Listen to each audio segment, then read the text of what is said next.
Good morning. Good morning, everybody. The apostate ape back again. The greatest great ape in the debate world. What is up? MAGA. Fuck MAGA.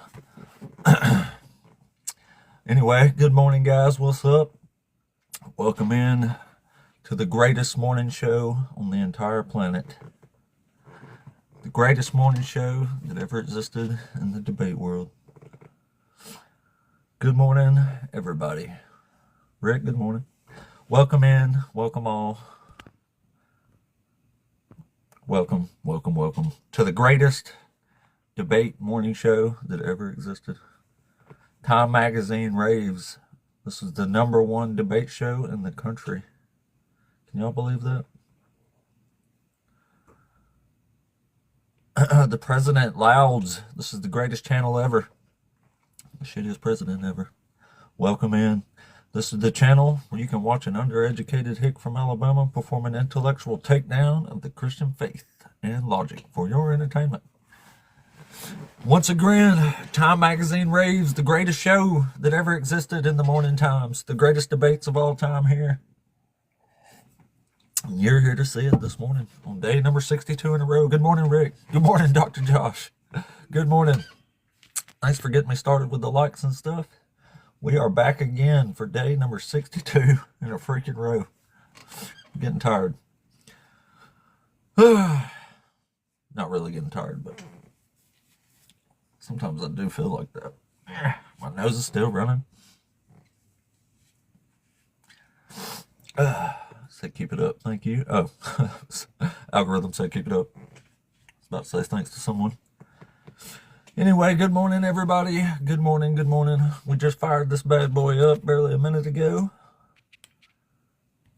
And we are ready to rock and roll on day number 62.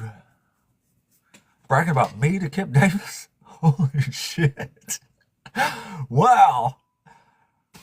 Wow, I am the greatest of great apes. Oh shit. Wow, never thought I'd hear that sentence. Damn, Dr. Josh, thank you. My head is big as fuck right now. I mean, big as fuck. Dang. Dr. Josh, stop it. You're making me blush. Good Lord. Holy crap. I did not expect such praises this morning from Dr. Josh. I was shaking a little bit now. I'm going to have to close the live and call it a win for the day. Shit. Hell, I might even call it a win for the year. No, I can't do that to you. One of these days, the reality is going to set in. You're going to wake up one morning and be like, oh, man, I've missed 5 minutes of ape this morning. And then you're going to check for the channel, and it's not going to be there. And there's just going to be utter panic, utter shock, confusion. No one's going to know what to do. They're going to be like, oh, my God, what am I supposed to do with my day this morning? Where the hell is ape? But I mean, one of these days I'm going to have to take a day off. I don't know when, but this is a reality that's going to set in at some point. But goodness gracious, yes, I'll be raptured for a day off, at least one day. One of these days, I don't know when. I really would like to make it like, I don't know, I think 100 days is pretty realistic at this point, but I can make a...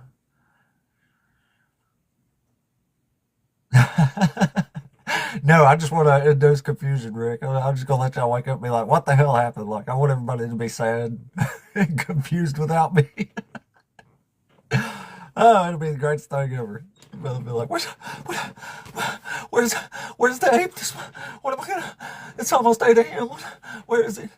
Like, that'll just be the reality of the day until the next time, you know? All right, soul and spirit. If you requested up on purpose, hang out for just a minute. Let's we'll let maybe a few more people pile in. I've only had it on for almost 3 minutes now, so we'll give it just a minute, and I'll bring you up, buddy, and we'll get the day rolling here. What does that say? We'll all sit around singing. Oh man, it's gonna be a horrible day one day when y'all wake up without the ape, isn't it? Hopefully it'll be after like 100 days though. I'd really like to make it to at least 100, maybe even more. But then again, like, I'm gonna need I don't know, like a mental health day or something like that. Dr. Josh is keeping me rolling, yeah. Oh, please, we like hearing what we don't want to hear. Bit of an oxymoron there. Yeah, thank you, man. I agree. There is who could stand to do this shit every damn day besides me. I don't know. I don't know. I should deserve some sort of medal, I think. Pee Wee, good morning. Hell, my day's already complete. I've been bragged on by Dr. Josh. I'm good. I'm straight. Don't even matter how the rest of the day goes now. Especially to Dr. Kip. I love him. I need to inquire to him more too about some. I want to read some Pesher on Isaiah, but I don't know of any in English. But all right. Well, let's go ahead and get the moaning started here with some shit we don't want to hear from Mr. Soul and Spirit. I think it was a Mr. anyway, if I remember right. Hello, Hello. young traveler. Do what? I said, hello, young traveler. Oh, I got you. Hello. What's up, buddy? So, I think I've talked to you before. You're over 18 and a Christian, yes? Yeah. Awesome. So which one of these topics you want to debate us on today? Let's debate a former Christian. Let's just do that. How are you a former Christian? You see where the one starts there? Oh. It starts after that. So, one, that's my actual topic. Okay, yeah, well, so how are you a former Christian? Well, I actually started like reading and studying the Bible in depth, and I learned about all this horrible stuff that God does, so I could no longer worship Him in good faith. How did that make you a Christian? It didn't. It made me not a Christian. Oh, so how were you a former Christian? Because I stopped being one. How were you a Christian in the first place? I was raised that way, indoctrinated, you know. So how were you a Christian at all? Ever? I just told you, I was raised that way. I was indoctrinated. You can't be raised a Christian. That's not real. What do you mean? No one can force the truth on you and you believe the truth forcefully. That's not real. You can. Yeah, you can believe the truth forcefully? Yeah. I had no reason to question it as the truth. I believed it was true because everybody else around me believed it was true and said it was, so I had no reason to doubt it. So maybe they were also not Christian either. All the Christians that I knew my whole life that are still Christians, including many pastors today, aren't Christians? Is that your argument? Yeah, I don't even think you even know what a Christian is. Well, a Christian is somebody who follows Christ. Okay, so how did you ever follow Christ? You're not even picking an actual topic here. You're just talking about me being a former Christian or not. Well, you were never a Christian. I mean, I already know that for 100% fact. So I'm trying to figure out like where you got lost. Make up shit and pretend to know it. And that's pretty sad. Okay, tell me how. How does that happen? How did I make it up when it's written down? When what's written down? The Bible. The Bible's written down? Okay. Yeah, the Bible's written down, so nobody made it up that's living today. Right? So no one made it up. Like it's written down. Just like your textbooks and all those are those things made up? Like science books, history books, all these they're just made up? Somebody made them up, yeah. Same as the Bible, yeah. So they're not real or what? No, they're real books. Lie? The Bible's a real book. That doesn't mean it's not made up, though. So like George Washington, you think he really existed? Oh, no, it was definitely made up. So how about Benjamin Franklin? Oh, it was more made up than Washington was, yeah. Napoleon, Smittler. Made up. So see, like a former Christian would probably have the smarts to know like the difference between something that's fake and something that's real. So if you were never a Christian at all, then it would make sense that like you would live in total confusion. Over 2 decades. I don't believe it, bro. Because see, like the thing is, you don't, because you make up shit in your head and then pretend it's true. That's what Christians do. That's how you retain Christian beliefs in the face of I'm not making it up against it. I'm not making it up. It's written down. It's written down literally. You're pretending you know other people's hearts and minds when that's in reality is quite ridiculous. What is written down literally is that if you were a Christian before and you knew the truth, then you can't not be a Christian. That's impossible. Oh, so you've never read it. Oh, so you've never read your book. Tell me what the book says in that regard. If you were a Christian, if you knew the You ever read truth, Hebrews 6?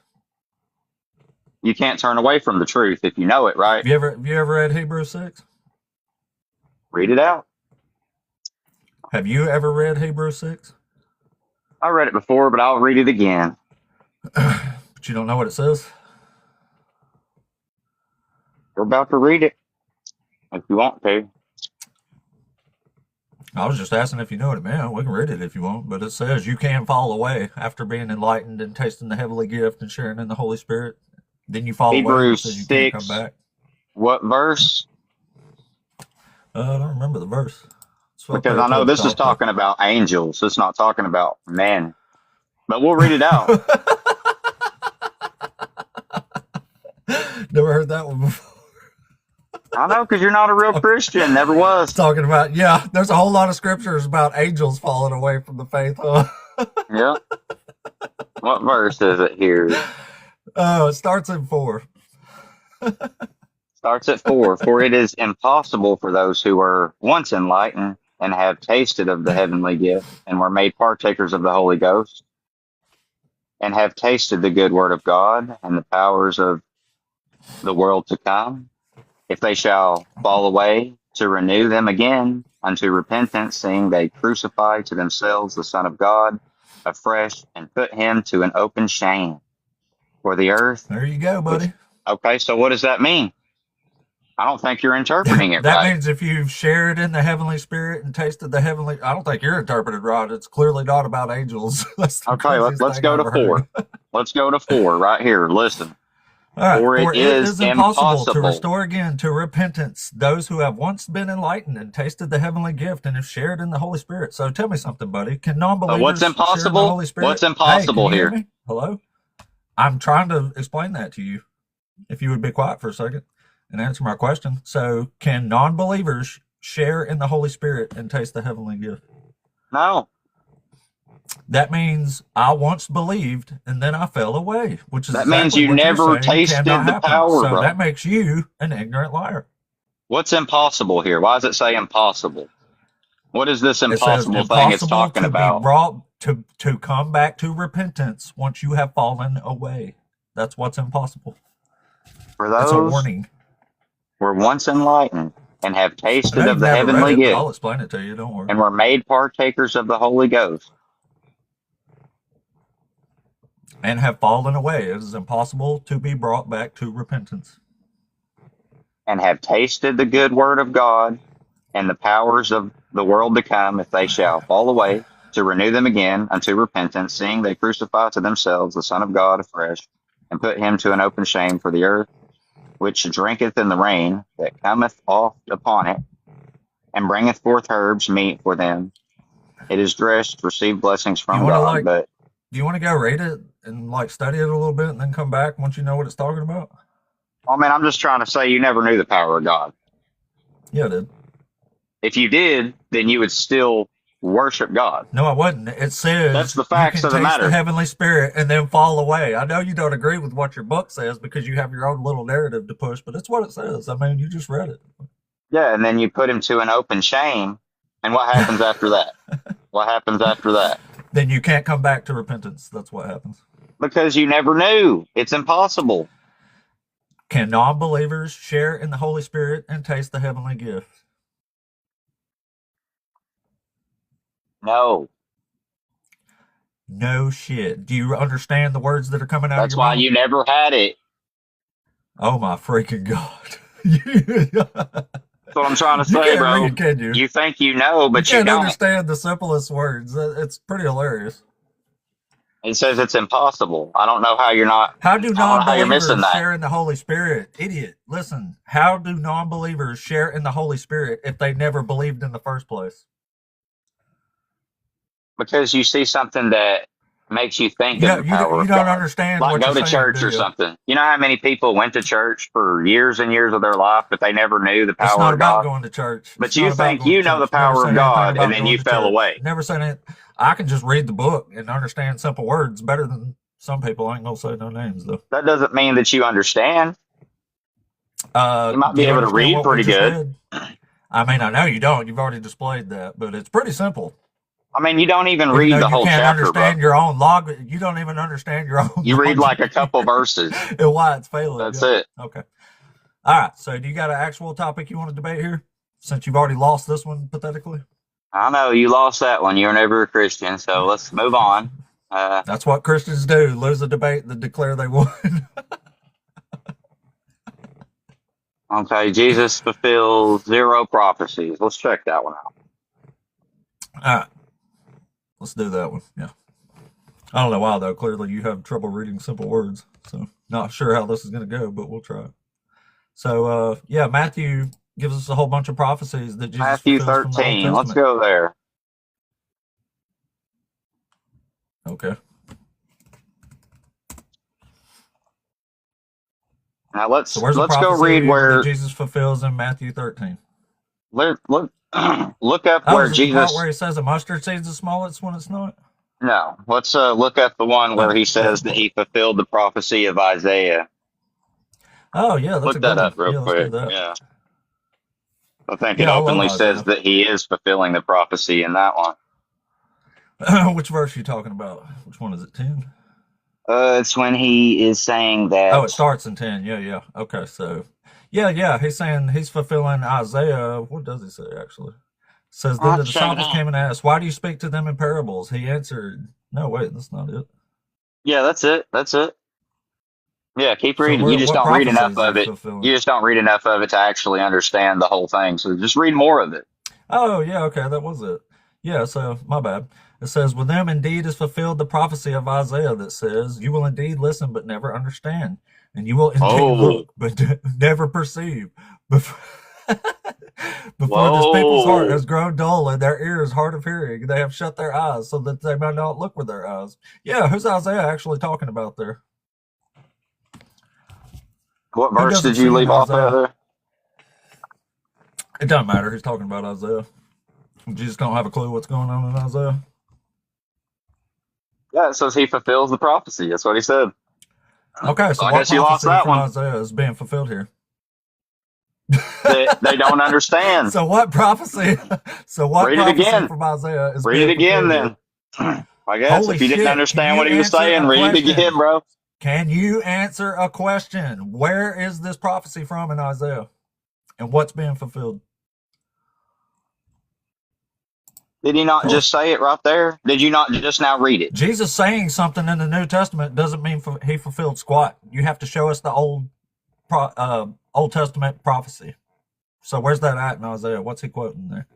Okay, look it up. Look what up? Where's it at? Tell us. Look it up. When Isaiah said that. Look what up? What When should I? What Isaiah chapter and verse said, should I type in? Where does he say it? Where? look up when did Isaiah say what Jesus is saying right now? He said it in Matthew chapter 13. I know that part. I'm Okay, asking so when you did where in Isaiah say Isaiah it? this prophecy comes from. Where Well, are that's we something looking you'll in have to Isaiah? find. If your heart wasn't so dull, you could go It's find something it. you should. You're the one who claimed Jesus fulfilled this prophecy, and you can't even He tell us where said that this he prophecy fulfilled comes it from. in Where? Isaiah, the prophet Isaiah. Where in Isaiah? You don't even know, do I don't you? You think just say the that's New not the Testament debate. tells you The Jesus debate fulfilled is this. So Jesus you don't even fulfilled have 0 you've never even prophecies. read. Yeah, and you The can't debate tell is us where the Jesus prophecy fulfilled 0 is. prophecies. Jesus is right there saying, I'm fulfilling the And you can't tell prophecy us of where what the Isaiah prophecy said. is, can you?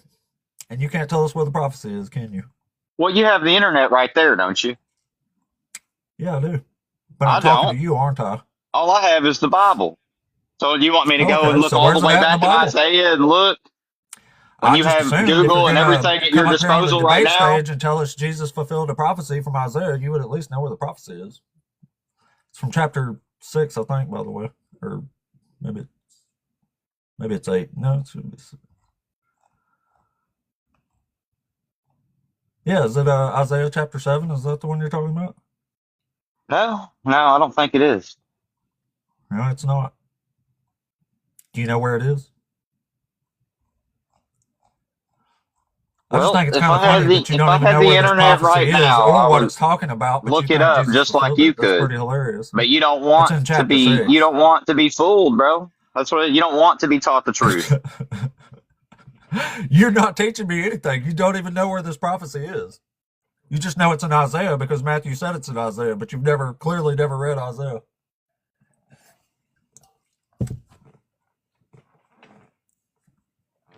Well, do you have a prophecy you can actually show us that Jesus fulfilled? Have you ever read a book before? Yeah, I've read Isaiah a bunch of times. What book have you read before? Not in the Bible. Isaiah.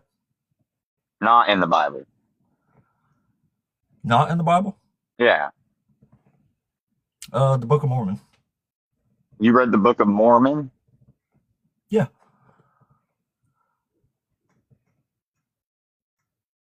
Have you ever read a book before? Not many books. Have you ever read the Bible? Yeah, I read the Bible. Yeah, well, you ought to read it again. Maybe Isaiah. So do you have an actual prophecy you can show us where Jesus fulfills this and how? Or are you just going to point us to prophecies in the New Testament and say the New Testament says he fulfilled it, so he did? I mean, you already lost that debate. He said he fulfilled it. So, I mean, no, I didn't. You did. You can't even show us where the prophecy is or how it's being fulfilled by Jesus. Like, you came up here on a debate stage in front of 50 people now and says, well, it says here in Matthew chapter 13 that Jesus fulfilled this prophecy, so he must have done it. But I don't know how or where it's at or anything. So. Yeah, you don't know. That's not a win, my man. But I believe he did. So, I mean, I see it every day. Chapter 6. Like what he just said right there, I see that in you. I see that prophecy being fulfilled in you. Like you have a dull heart. You lack understanding. What I mean, you could go on and on. How do you know that's a prophecy? How do you even know it's a prophecy? Because I see it right now, bro. Look at you. Look at you. So you know there's a prophecy in the Bible because you're totally fooled. Yeah. Is this how you fulfill prophecies in the Bible? You look at people? You say, I used to be a Christian and I know the truth, right? But you fell away. Yeah. Still, you know the truth, though, even though you fell away from the truth, right? Mm-hmm. How does that even make any sense in itself? No, I've never even said that. I told you that I stopped worshiping this God because I saw the horrible things it did and I couldn't justify it. I never said God didn't exist, never said it wasn't the truth. I said, I can't defend this, so I left. But you don't listen. That's so weak. Is it?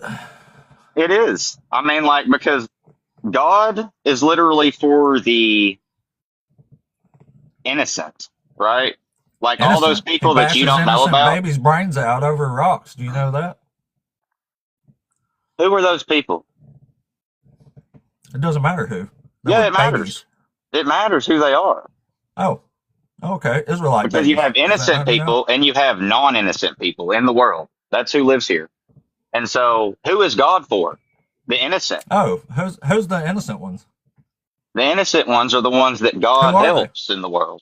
Yeah, who's the innocent? The ones that are not innocent are the ones that get unalived by God in the world. And you apparently stick up for the non-innocents. If God don't unalive you, that means you're innocent? Is that what you're saying? Right.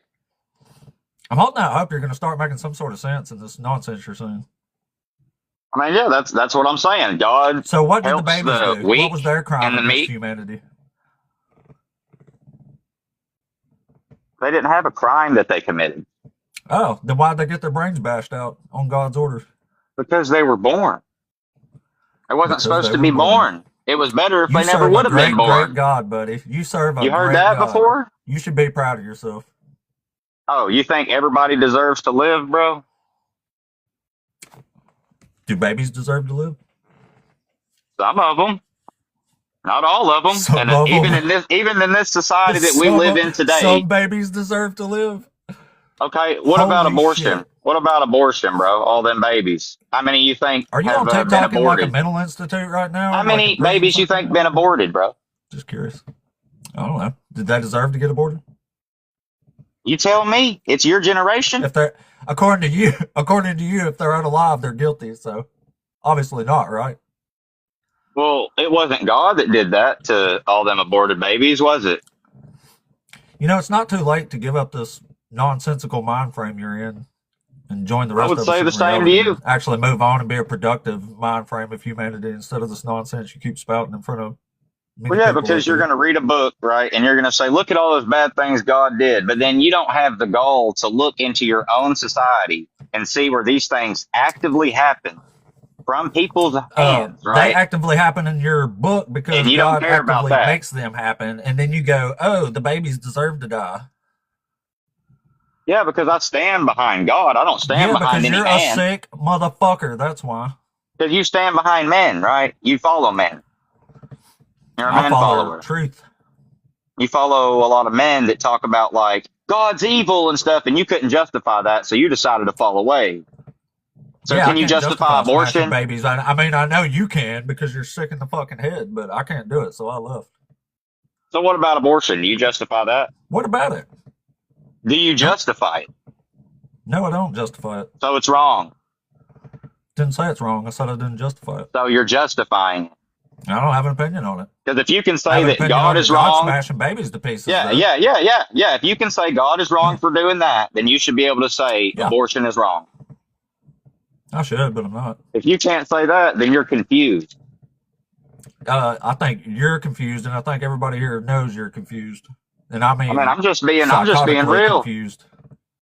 Yeah, you're real, all right. I can Well, see that God makes thanks for judgments your and he honesty judges that you don't give mankind. a fuck when babies get bashed to pieces. Thanks a lot. Yeah, I can see that God judges mankind. Men are not supposed to judge mankind, right? Is that right or wrong? Yeah, sure. You think that a whole bunch of men can get Yeah, your together and evil God decide how the smashes whole world babies, is and that's supposed to love and go? justice. We get it. Yeah, we get it, man. I mean, I'm just Y'all asking just you a throw it in the serious comment question. if y'all are sick of. If y'all get sick of listening to this motherfucker, just throw it in the comments, and I'll drop him. We'll move I'm on to just the next asking you one. a serious question. Do you think that it's okay for a nation to get together and say, this is how we think the world should be ran? Or do you think it's better if a God does that? Oh, I think it's better if men do it That's because messed your up to God is me. I don't think absolute that that's shit, true. I and your think that God that's has messed proved its up. shit for like 3,000 years now. Oh, you've So, been like, voted when you out see, because you're a piece of shit. See, you piece of shit guy. Holy crap. I can't believe the things that come out of people's mouth up here. Like, I was just saying it yesterday. Like, it's so crazy that you have these expectations from people that they're going to say fucked up shit. And then they say fucked up shit and you're still blown away over and over again. Wow. It's just straight up wild. Well, you made a complete fool of yourself, buddy. I hope you're happy. Congratulations. Actually, he's over there saying, yeah, I just gave it to that guy. I'm like, yeah, you gave it to us. Let me tell you. Thank you for demonstrating the danger of this religion here. Dr. Kip is here? Really?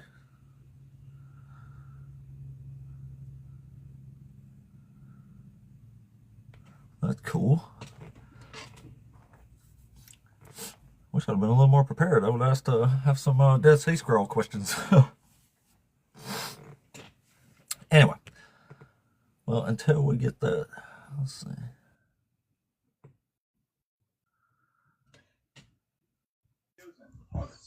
So, Higo, you there? No? I don't think he's here on purpose. Somebody.com there.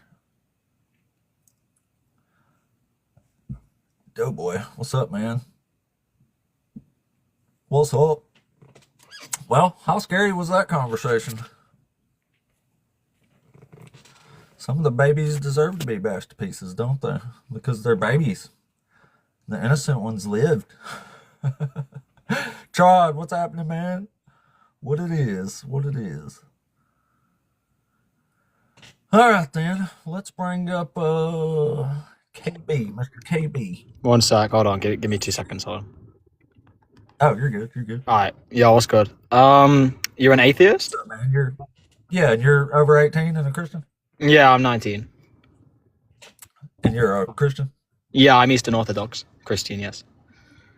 Cool. So which one of these topics you want to debate us on today? Be a former Christian. God is unjust. Jesus fulfills God is worse than the devil. What's the argument for that? That God does way more evil stuff in the book than the devil. Okay, how do you define evil? Making people suffer for your own Okay. gain, I guess. Okay, who says that's evil? I do. So it's subjective? Dictionaries. Yeah, it's subjective. Okay, so if I say that that's not evil, who's right? I am. Okay, why? Because I can actually. What are we arguing here? If I can prove divine command theory, then I can just negate your prompt. Oh, I can give you divine command theory. Yeah, so wait, you can grant me divine command theory? Yeah. Okay, great. It's hilarious when people actually claim that because you just open yourself up to a whole bunch of problems. Okay, would you grant natural law?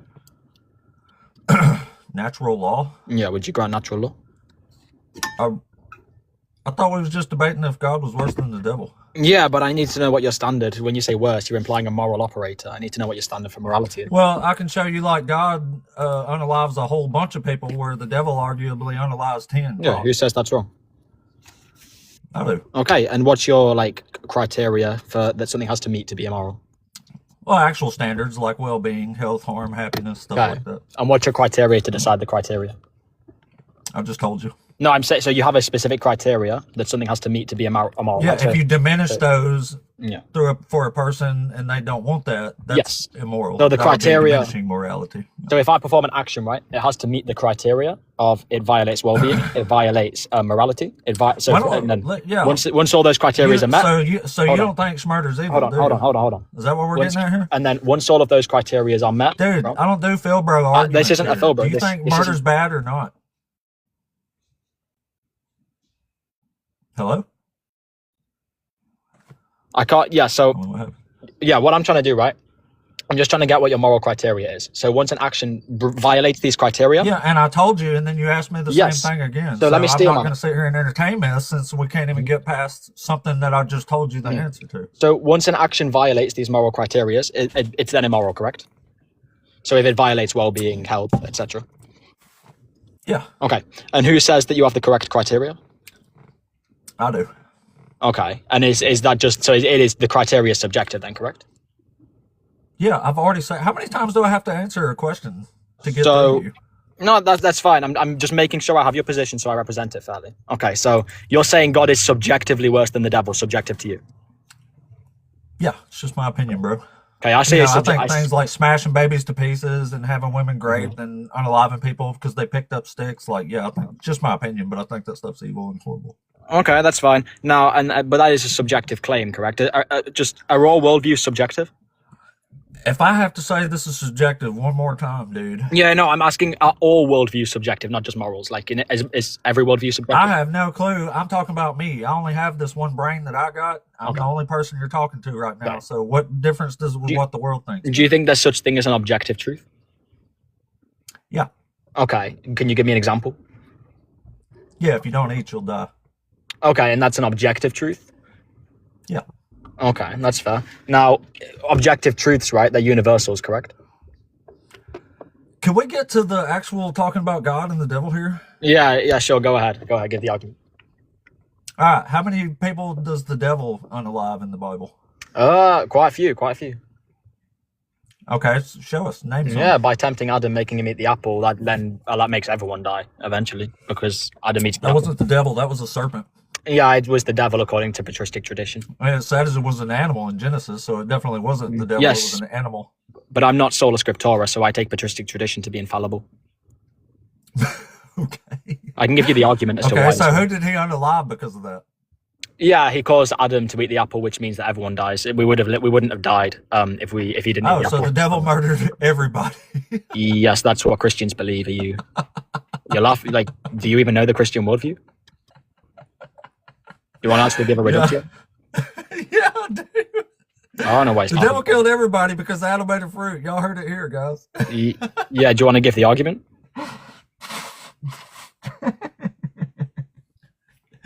Do what now? Oh, I'm waiting for the argument. Sorry, that caught me way off guard. I didn't know what you was going to say, but I didn't Okay. expect Yeah, that. I'm waiting. I'm waiting for the argument. My argument or yours? Sorry. Well, I just gave you my worldview, right? So you're going to critique my worldview. Oh, so right? the devil killed everybody. Well, I would just say God set all that up, so it's actually God who killed everybody. In what sense did he set it up? Did God know it was going to happen like that? And that doesn't mean he set it up. Foreknowledge doesn't equal determination. Yes, it does. Okay, says who? If he knew it was going to happen and not go according to plan, then he should have changed it. Oh, yeah, what's the argument for that? Because we would just take like Holy shit. Are you capable of talking like an actual human here? Yeah, because we would just take a deontological. You sound like some kind of fucking AI robot from the Orthodox AI apologetics. No, that's bad rhetoric, man. You gotta work on the rhetoric. But we just take. All right, so let's work on this rhetoric. Do you think it's okay to bash innocent babies to pieces? Yeah, that verse isn't a decree, so it's no. I don't think it's moral. Oh, it is a decree. So you're talking about, is it in Isaiah or? Yeah. Yeah, that's a proclamation against Babylon. No, it's a prescription. It's saying that's what the Babylonians did. That's a proclamation against Babylon. Yeah, can you give me the verse? Yep. Just read it out for me. Here, I'll read it to you. Yeah, I will. It says, I myself have commanded my consecrated ones. I have summoned my warriors, my proudly exulting ones, to execute my anger. So whose anger is being executed here? That's God. Oh, it's God's anger. Okay. Who commanded his consecrated ones to destroy Babylon? God.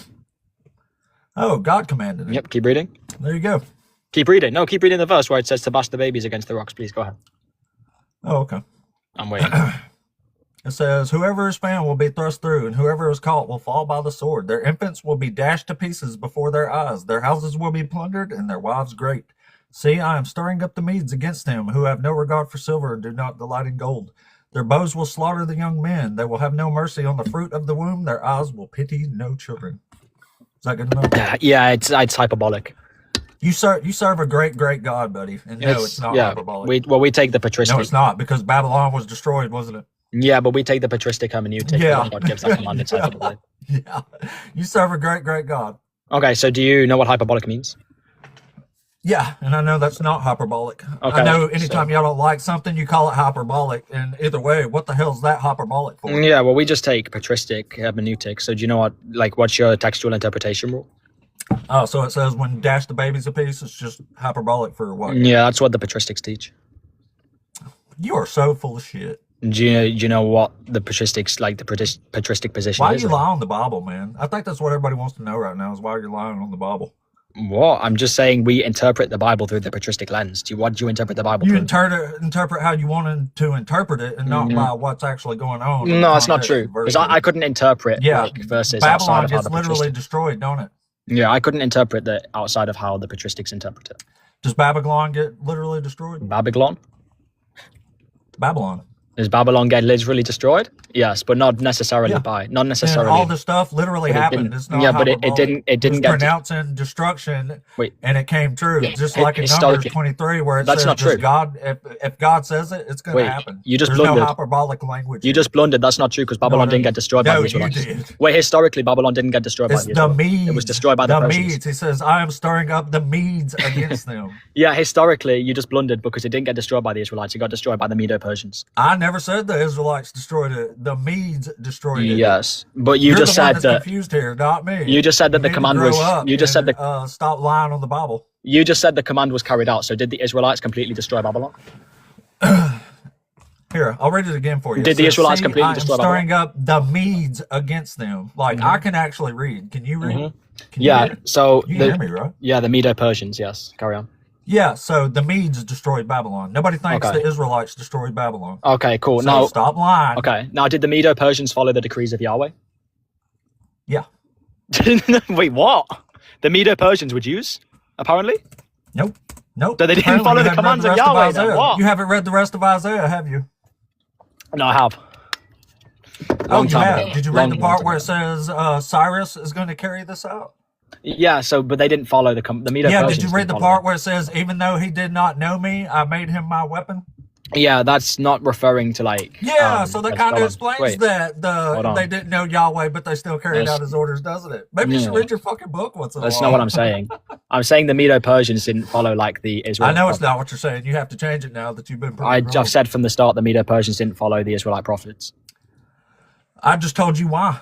Yeah, but they didn't. It's historically. This literally says God makes them carry it out, even though they did not know him. Yeah, that's not necessarily. Congratulations, buddy. You don't know Scripture. Congratulations. Okay, cool. Okay, so host says that he thinks something's immoral, therefore it's immoral. That's cool. Okay, now historically, right? Whose opinion did I say this was at the start of this? Yeah, your opinion. Yeah, thank you. Wait, so let me ask you a question. Wait. You can right? stop lying anytime now and have an honest conversation. That would be great. Wait, what have I lied about? You've lied about a bunch of stuff. Yeah, give me one example. This is all recorded. We can go Yeah, back give me and an replay the example. whole thing. Matter of fact, I'm Go going ahead. to make a Great. recap video of this Great. conversation Give me an example. specifically, and then I'll post What? it and I'll tag you in it. How about that? Yeah, what have I lied about? I just told you. No, you didn't. You said you're gonna clip it. I just want an example, bro. You lied about me saying the Israelites destroyed Babylon. Then you lied about Mhm. God not saying that they didn't use the The Medo-Persians to destroy it because they didn't know Yahweh. So you just don't know what you're That's talking not a about. lie. That's a true fact that the Medo-Persians didn't accept the Israelite Oh, God. so I never said they did. I told you, You said they why followed were the still commands of used, him. even though it says specifically that they did not know Yahweh. Okay, did you or did you not say the Medo-Persians followed the commands of the Israelite God? Yeah. Okay, now to follow the commands of a Did God, you you hear have to me believe. explain to you why it says they are following this, even though they didn't know Yahweh? Yeah, I did. Now, if there's Yeah. two, yeah. Now That's why let's I say, said maybe you should read your book first before you start making all these lying arguments. okay, let's give a hypothetical, right? Let's say that there's two people on an island. There's like, let's say a possible world, right, where there's no humans apart from these two people, right? One of them says that it's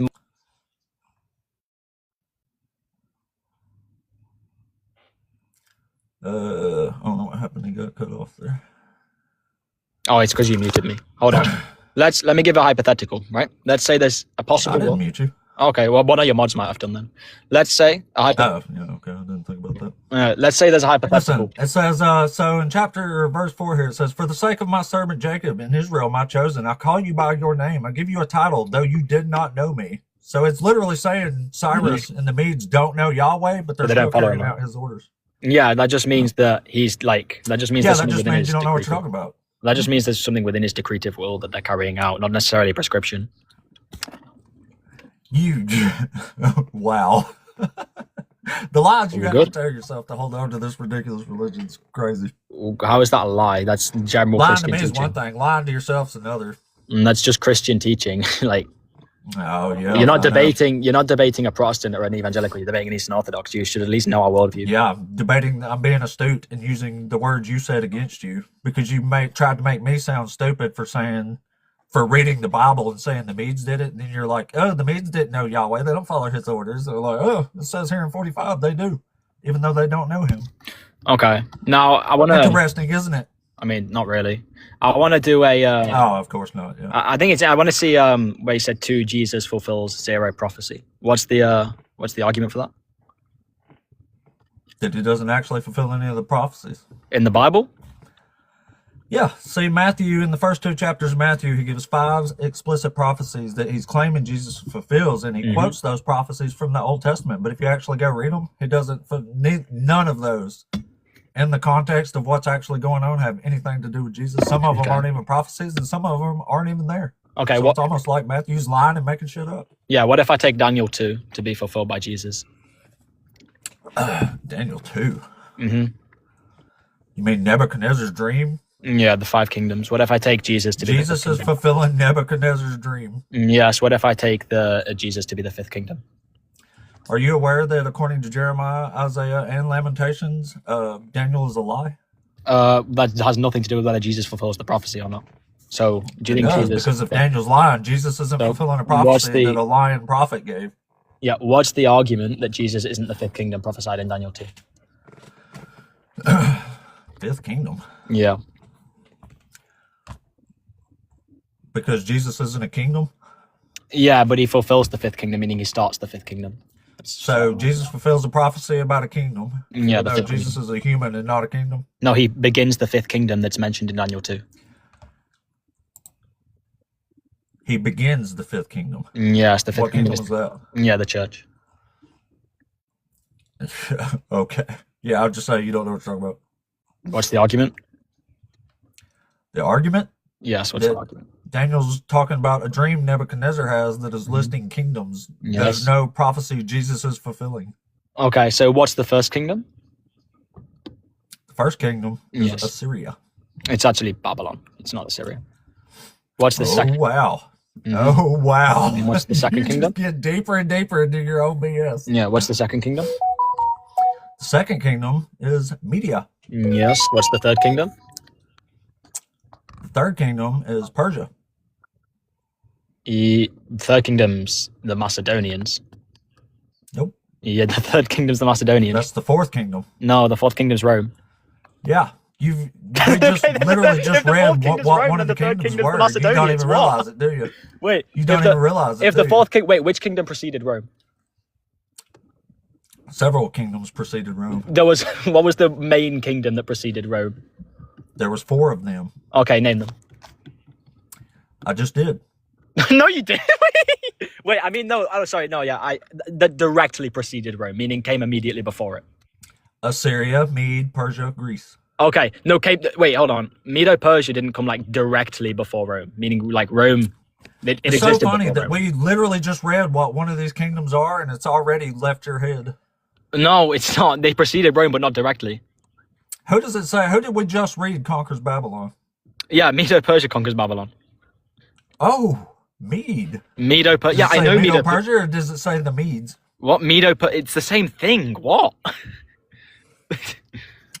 Wow.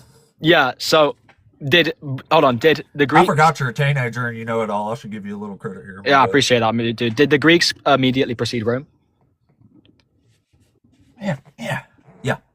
Okay, so that's the third kingdom, and the fourth kingdom is Rome then. Nope. Oh my lord. Okay, so which Fourth kingdom? is Greece. I just gave you the order. Okay, so wait, the biblical fourth order kingdom. as well. Okay, so when did Greece split into the east and the west? Greece is the final kingdom in Daniel. So that's the fifth Greece kingdom. is the last one. Greece is the last Nope. one. You ever read Josephus? You just said the fourth Even kingdom is Josephus Rome, and now you're explains saying the all fifth this. kingdom is Greece. You think Greece came I after didn't Rome? say the fourth kingdom is Rome. You asked me Well, what the you said final the fourth kingdom kingdom was. is Rome. Holy shit. Yes, you did. Wait, This did is- someone clip this? This is all recorded, you know. Yes, Like, I'm gonna please post send me this the clip replay, because yeah. I know you said the fourth Oh, kingdom I is will. Rome. Don't trust me. You'll get it. Okay, so what's Or the actually, I'll, yeah? So post it. You which can kingdom find is it yourself, but- which kingdom is Greece? Greece is the Greece kingdom. Yeah, I mean in the succession that's mentioned in Daniel 2. Fourth. Sorry. Okay, so Greece is the fourth. Okay, what's the third? Yeah. So wait, hold on. So it's the fourth, right? When did Greece split Look, into? I'm real close to dropping you because I'm tired of repeating myself Okay. over and over again. When did Greece? Yeah, I'm autistic, dude. I have a really short memory. When did Greece split into east and west? Well, either way, you're still getting on my nerves. Okay. You can be ableist if you want. When did Greece split into east and west? What? When did Greece split into east and west? East and west. Yeah, the fourth kingdom splits into the east and the west. I don't know. If you're So asking me what year, I don't know. No, I'm asking. Did Greece? It never split into east and Like west. 333 BCE, I guess. or Greece split into 331? east and west. 330. Wait, what were the two provinces if it split into east and west? That's the- If it split I into don't east know and what west. you're talking about. Alexander's kingdom split into 4.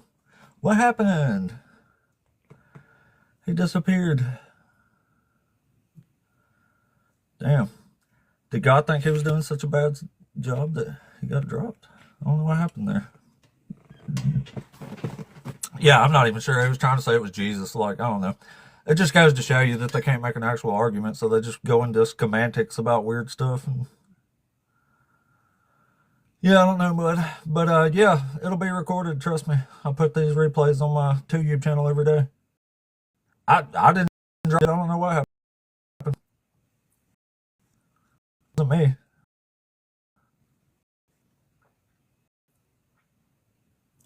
I'll bring you back up, but you're going to have an actual conversation here because I'm really just wanting to bang my head on the wall for the most part right now. Okay, so the fourth kingdom splits into east and west. Here, there's nobody knows about these weird schematics we're getting into here. Nobody's interested Wait, in it. when did Greece So split into east and let's west? do this instead. I want to debate whether Jesus fulfills Daniel 2. Here, I'll just make you what?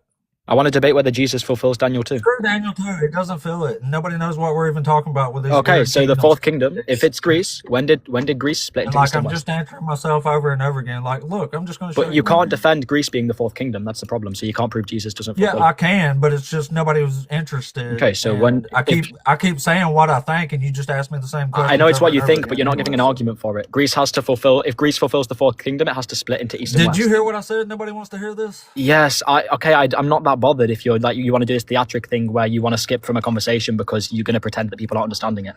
When does Greece split into east and west? All right, well, have a good one, buddy. Since you can't fucking listen. I did drop you that time, by the way. All right. Well, let's try the next one here. That was actually kind of a good conversation, or it could have been anyway if it could talk like a normal human.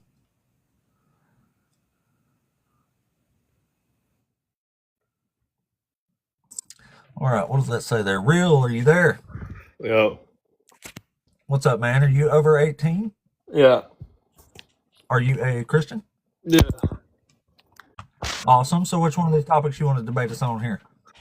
I guess I'll prove Jesus fulfilled the prophecy. Say that again. I'm sorry. I said I'll prove Jesus fulfilled the prophecy. Oh, okay. Yeah, please. All right. So it says that Jesus, the Messiah, was going to be born in Bethlehem. So Oh, is that what it says? yeah, I don't think so. yeah, I think so. From Micah 5, right? Sure. What? Yeah, sure. All right. It says, but you, O Bethlehem of Ephrathah, who are one of the little clans of Judah, from you shall come forth for me one who is to rule in Israel. So did that say Bethlehem is a clan or a town? Sorry. You heard what I just read, right? Bethlehem was a clan or a town? I'm asking you which one did it, I just read it. Which one did it say it was? No, I didn't hear you. Okay. But you, O Bethlehem of Ephrathah, who are one of the little clans of Judah, from you shall come forth one for me who is to rule in Israel. So did that say Bethlehem is a town or a clan? Say it was a clan. Wow. So there's not a prophecy about Bethlehem being a town, is there? That's your argument? That's your Yeah. argument? Do you not understand? Show us where it says the Messiah is going to come from the town of Bethlehem. So you think they're just a clan of people called Bethlehem, and they're just living in the province of Judah? What You know does what- it say? wait, I you just know read what, it you to know you. what Judah is? What does it say? I just read it to No, you. no, you know what Judah is? Yeah. What's Judah? Judah's one of the tribes of Israel. Now, Oh, it's a tribe. You heard what I just read It's a to you, tribe. right? Okay, so it's not a land. Is Judah a town? Judah's the land of Judah, and the Bethlehem is a town in Judah. But you, O Bethlehem of Ephrathah, who are one of the little clans of Judah. Yeah, so What is did Judah a that town? just say that Bethlehem is? Yeah, it's making a word play about Bethlehem in Judah. And does this wordplay suggest Bethlehem is a town or a Yes, clan? it's a town. Oh, well, how come it says clan? How do towns form into clans, man? Well, how do clans form into towns? They don't. They do. They don't. They do. So why is Israel called Israel? Okay, Wait, show wait, us wait, any wait, wait. Why is Hebrew Israel called document Israel? that says a clan is also a town. Why is Israel called Israel? How come we can't just read the words and people never So wait, like so it's, wait, why it's is so Israel crazy. called Israel? You're like, it says this, and I'm like, no, Why it do they says call it this. Israel? And then I read it to Why do you, they and call you it go Israel? back to what it says and not what you just said. Why do they call it Israel? Call what Israel? Yeah, why do they call the nation Israel? Why does it say Bethlehem is a clan? There you go. Run again. Run again. It's okay, bro. I'm running to what It's you okay. brought up. You claim Jesus is fulfilling a prophecy was about Israel being a born clan in of the people? town of Bethlehem. Was Israel not a clan of Sir, people? can you have an actual conversation? I am here? having an What is going actual on today? conversation, bro. You just No, don't- you're you- not. you just- You're not addressing. You're It's not all right, bro. addressing what I'm asking It's you, all right. and then you're saying I'm the one that's running. It's all right, It's crazy. bro. Okay, so was Jesus pierced? What? Was Jesus pierced? Was he pierced? Yeah. He was pierced with a spear. Yeah, and it According says in to the prophecy John. he's going to be a pierced one. They're going to lament over What the pierced prophecy? What prophecy? one. Oh, okay, I'll give it to you right now. Okay. And then before we jump to that, though, we're going to finish this part. Show us anywhere in the Bible that says Bethlehem is a town that a Messiah will come from. That's what you need to be looking for right now.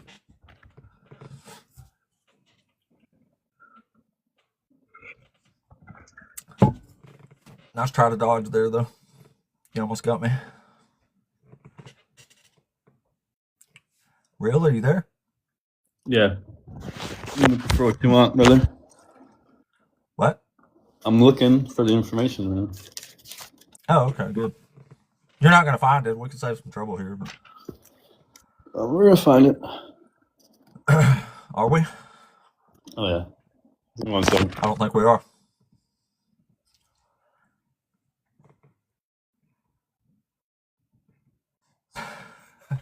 He swiped away. It got serious. Yeah, there's no prophecy at all anywhere in the Old Testament about a Messiah coming from the town of Bethlehem. This is about coming from a clan. And you can be from a clan and born outside of Bethlehem. And still be from the line of David. So here We it didn't is. even get to the... So here it is. Says, lo, I will come and dwell in your midst, says the Lord. Many nations shall join themselves to the Lord in that day, and my people, and I will dwell in your midst. Blah, blah, blah. What are you reading? I'm going to bring my servant, the branch, for a stone that I set before Joshua. I will remove the guilt on that What are day. you and the reading single right day. now? What is this?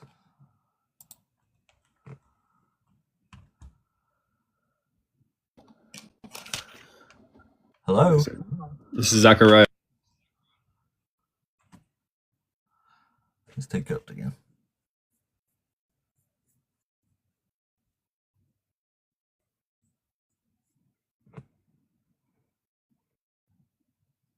Real, I don't know what's happening here, but I'll tell you what, take your time there and just come back, request back up whenever you actually read it. It's crazy how much we have to pause for Bible studies so people can go study their Bible.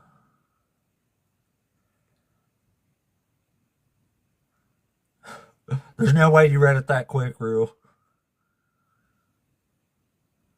We'll try them again now. Yeah, so here it is. So it says, this is Zechariah 12:10, morning of for the pierced one. And I will pour out my spirit and compassion and supplication on the house of What did I David tell you to look for? and the inhabitants of What did I tell Jerusalem. you to look for? So What did I that tell when you to they look look for? on the Alright. one whom they have pierced, Alright, well, fuck off. Y'all turning me so bitter, man. I used to be nice and, like, calm. Oh, boy.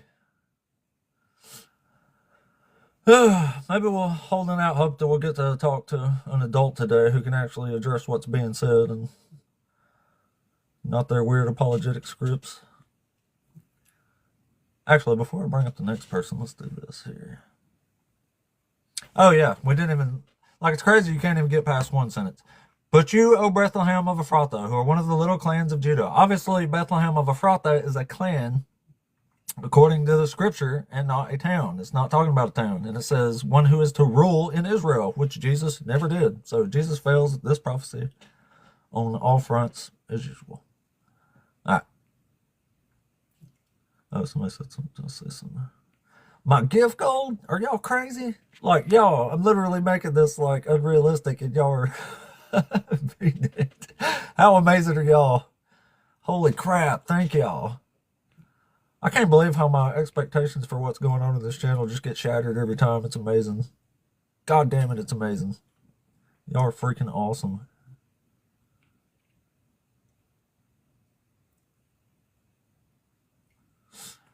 Oh, I can't wait to post that video with KB Crusader though. How hilarious is that? He gonna say God used the beads who didn't even serve God to destroy Babylon. Like, oh yeah, here's this verse here that's literally says they did it, even though they didn't know Yahweh. Oh yeah, well, you're not esoterically benign usages words. Great job, KB. Great job.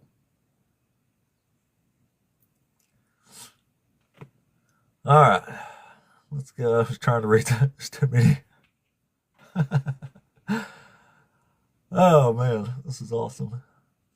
Good Lord. I might actually be able to make a living doing this one day. That's a wonderful, wonderful thought. I have to calm back down, though, and stop letting people irritate me so bad. Even when I know what's coming, I still get irritated. And I wish I didn't, but I can't help it. Jennifer, thank you. Jennifer's the awesomest, y'all. I appreciate that. Yeah, I actually have hope because I'm not making a living right now, but I'm making way more money than I ever thought I would, even though it's not much, but just making something more than I thought I would. Let's see. Made $7 so far this live. Like, that's pretty fucking unbelievable to me. It's unbelievable I made any. But all right. Well, let's keep it rolling, and maybe we can actually have a. I mean, like the debates so far were really good, entertaining, but I mean, honestly, it's not what I prefer. I prefer to have an actual like linear discussion, like a good faith one, and not these Fieldboro bullshits where they haven't actually read the book, and then when you read it to them and refute what they said, they call you stupid. Like, it's pretty wild. All right, Paul's not here anymore, so Satan pays well. He ain't paying good enough, but hey, he's on the way though. He's on the way, isn't he? I'm almost to 1,700 followers, y'all. Only need 4 more followers to get to 1,700. And that's fucking awesome. Up from 11 when I started the channel. A whole 11. Alright, let's try this one here. What's that name? Oh, he's gone too.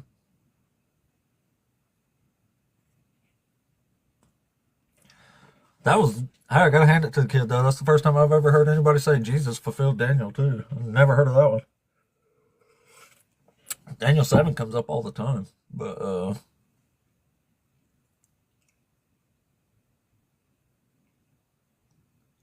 damn, I need to get Dr. Kip and Dr. Josh up here. That would be freaking awesome. We'll just learn something the whole time. We won't have to bang my fucking head through the wall here debating teenagers. Actually, I don't mind it. I just wish they could talk more human. Like, you know somebody's bullshitting when you answer the same question with the same words 3 times, and then even later on they're saying like, oh, it's just an opinion. Like, look, I just said it was my fucking opinion, man. Like 3 times. Like, what the fuck? That's how you know they're on a script and not actually arguing in good faith, is when they can't address what you're actually saying. It's pretty sad.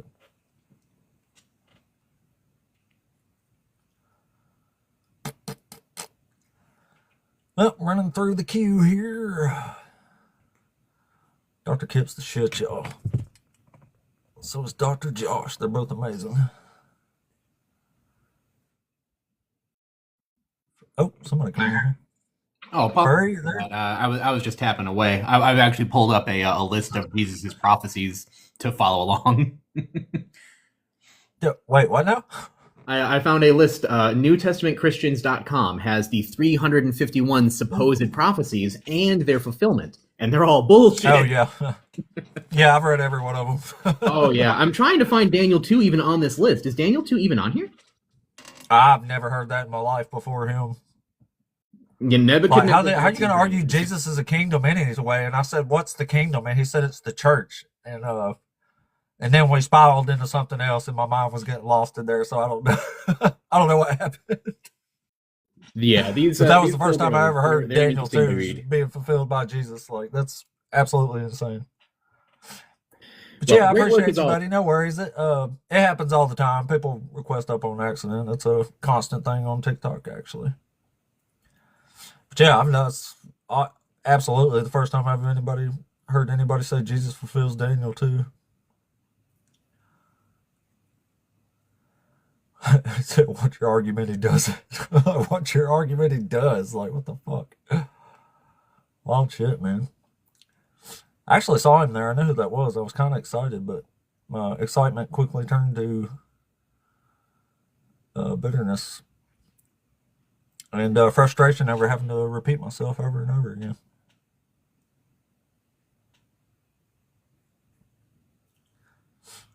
Yeah, I hate to break it to you, Christians, but there's no such thing as objective morals. They don't exist. It's an incoherent concept. There's some philosophical arguments you can make while they're objective, and a little credit to that, but not for real. The very fact that it's coming out of a human brain makes it subjective.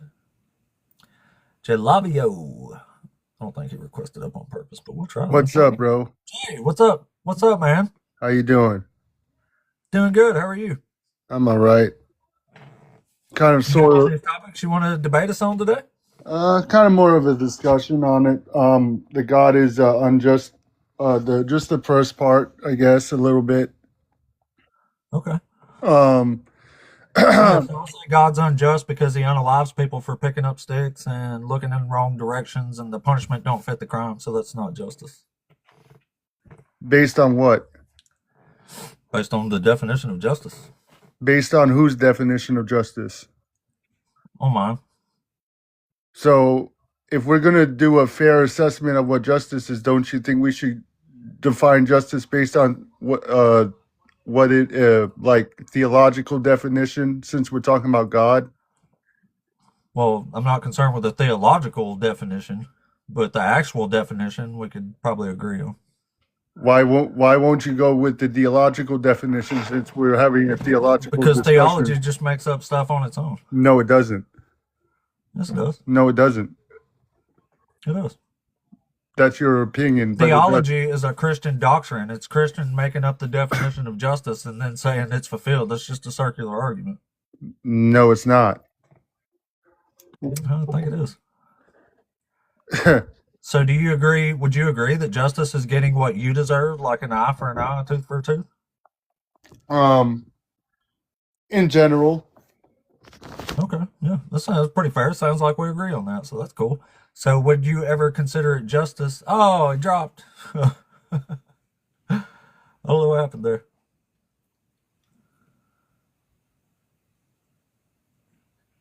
So maybe that was him coming back up. sorry about that. I didn't drop. I just swiped out of the live.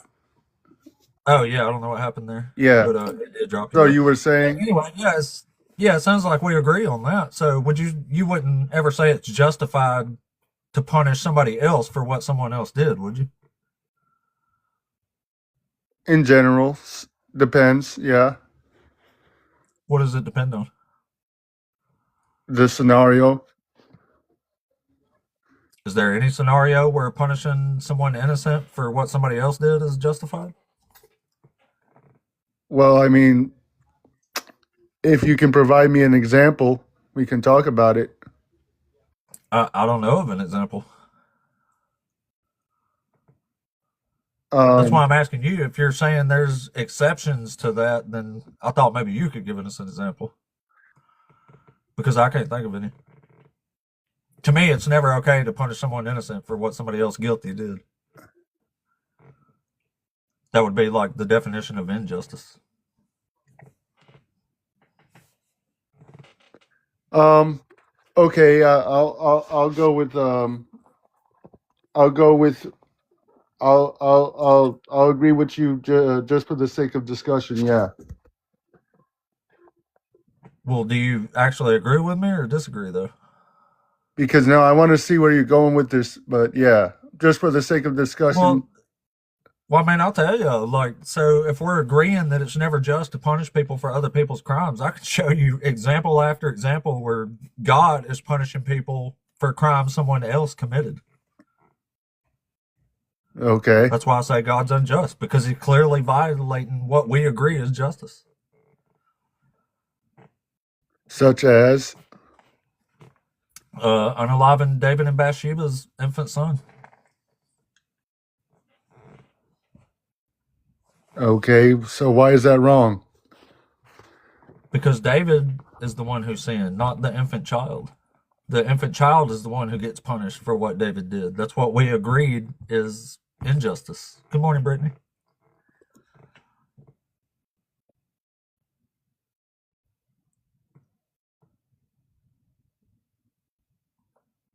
Well, I would consider what happened to David's son as judgment for what David did anyway.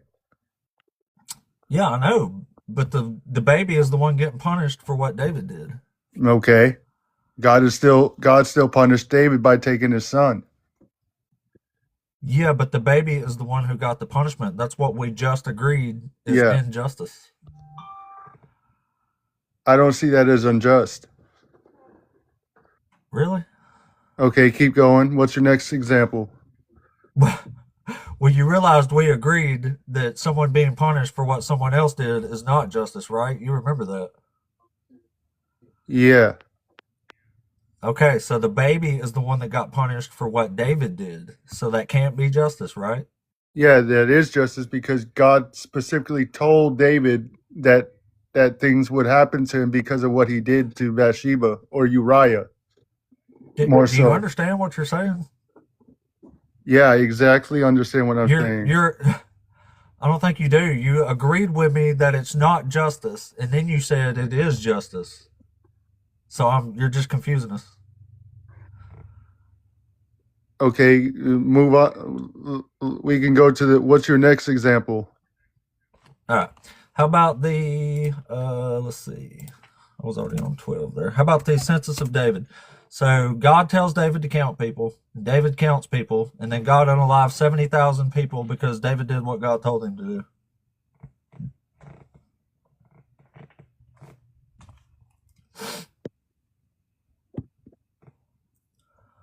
I'm not aware of that one, but I haven't read it.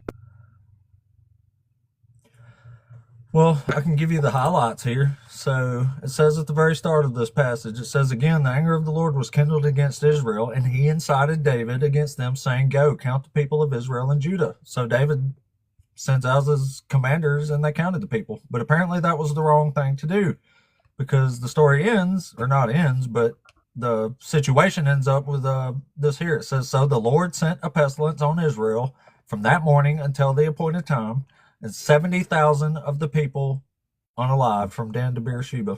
So God told David to count people. David counted them, and God unalived 70,000 people as a result. You don't think that's justice, do you?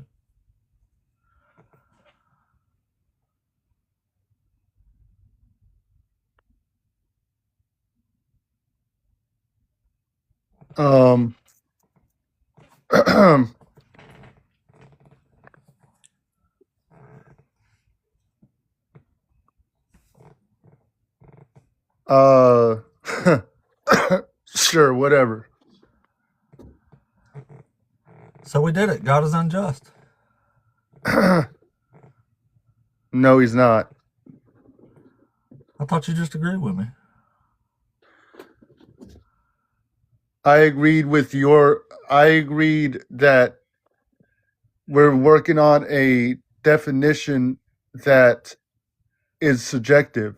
When we're talking about the Bible, we should be using theological definitions of terms, not man-made or not like dictionary definitions, because dictionary definitions aren't survisive. Because God doesn't fit those. No, he does. So the definition you and I agreed on is not good enough. Why I'm saying that is because the Bible is theological. The Bible isn't like a regular like a regular definition of justice is not going to suffice in the Bible. I hear you. So did you notice that you were on the Planet Peterson channel recently? The who? Planet Peterson. Did you know you was on his channel? A while ago. I don't know if I remember. Well, there's a pretty recent update about you. Did you know that? Okay. You literally made his number one worst caller in of 2025. Oh wow, I guess I'm famous on TikTok. Good job. Yeah. Yeah, you also made mine, but that was actually pretty good. But it's because of what you're saying. You don't realize what you're saying, and then you're flipping what you just agreed on that easily.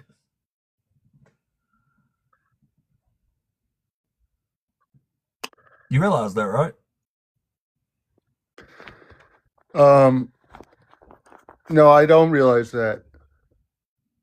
Well, you should. Maybe like rewatch it or something. Because like you literally just agreed that X is injustice. Then I showed you X and you said, no, that is justice.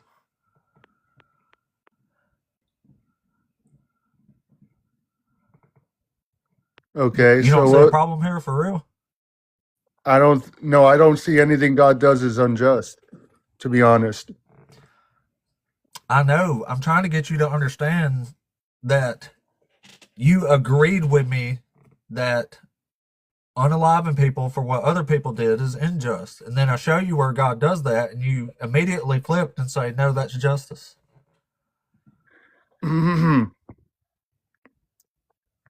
Yeah, because again, when people unalive people for unjust reasons, yes, it is unjust.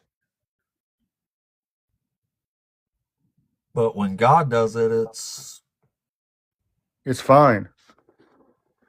it's fine. All right, buddy. Well, I hope you eventually see the flaw in your thinking there. Because if that doesn't explain it, I really don't know how else to be any clearer than that. I mean, we agree that it's unjust. When people do it, it's unjust. When God do it, it's fine. There you have it, folks. It's fine. The more I think about it, though, the more I'm glad I talked to KB earlier. That was pretty cool. That was pretty cool. Actually, it wasn't cool, but it was cool. Cool for the channel, I guess. I'm glad it came up. I'm glad it came up. All right. Who? Devo? Devo? Devo? Let's try to bring up Devo. I got mind control over Devo. When he's around, I'll be quiet. But when he leaves, I'll be talking again. That's why you can't get mind control over God, because he's always listening in your head.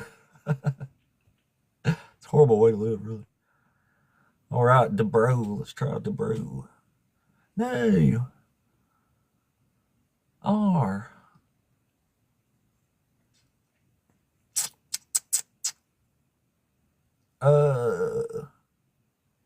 Oh, crap. I guess we're out. The queue was full, but then it's not full.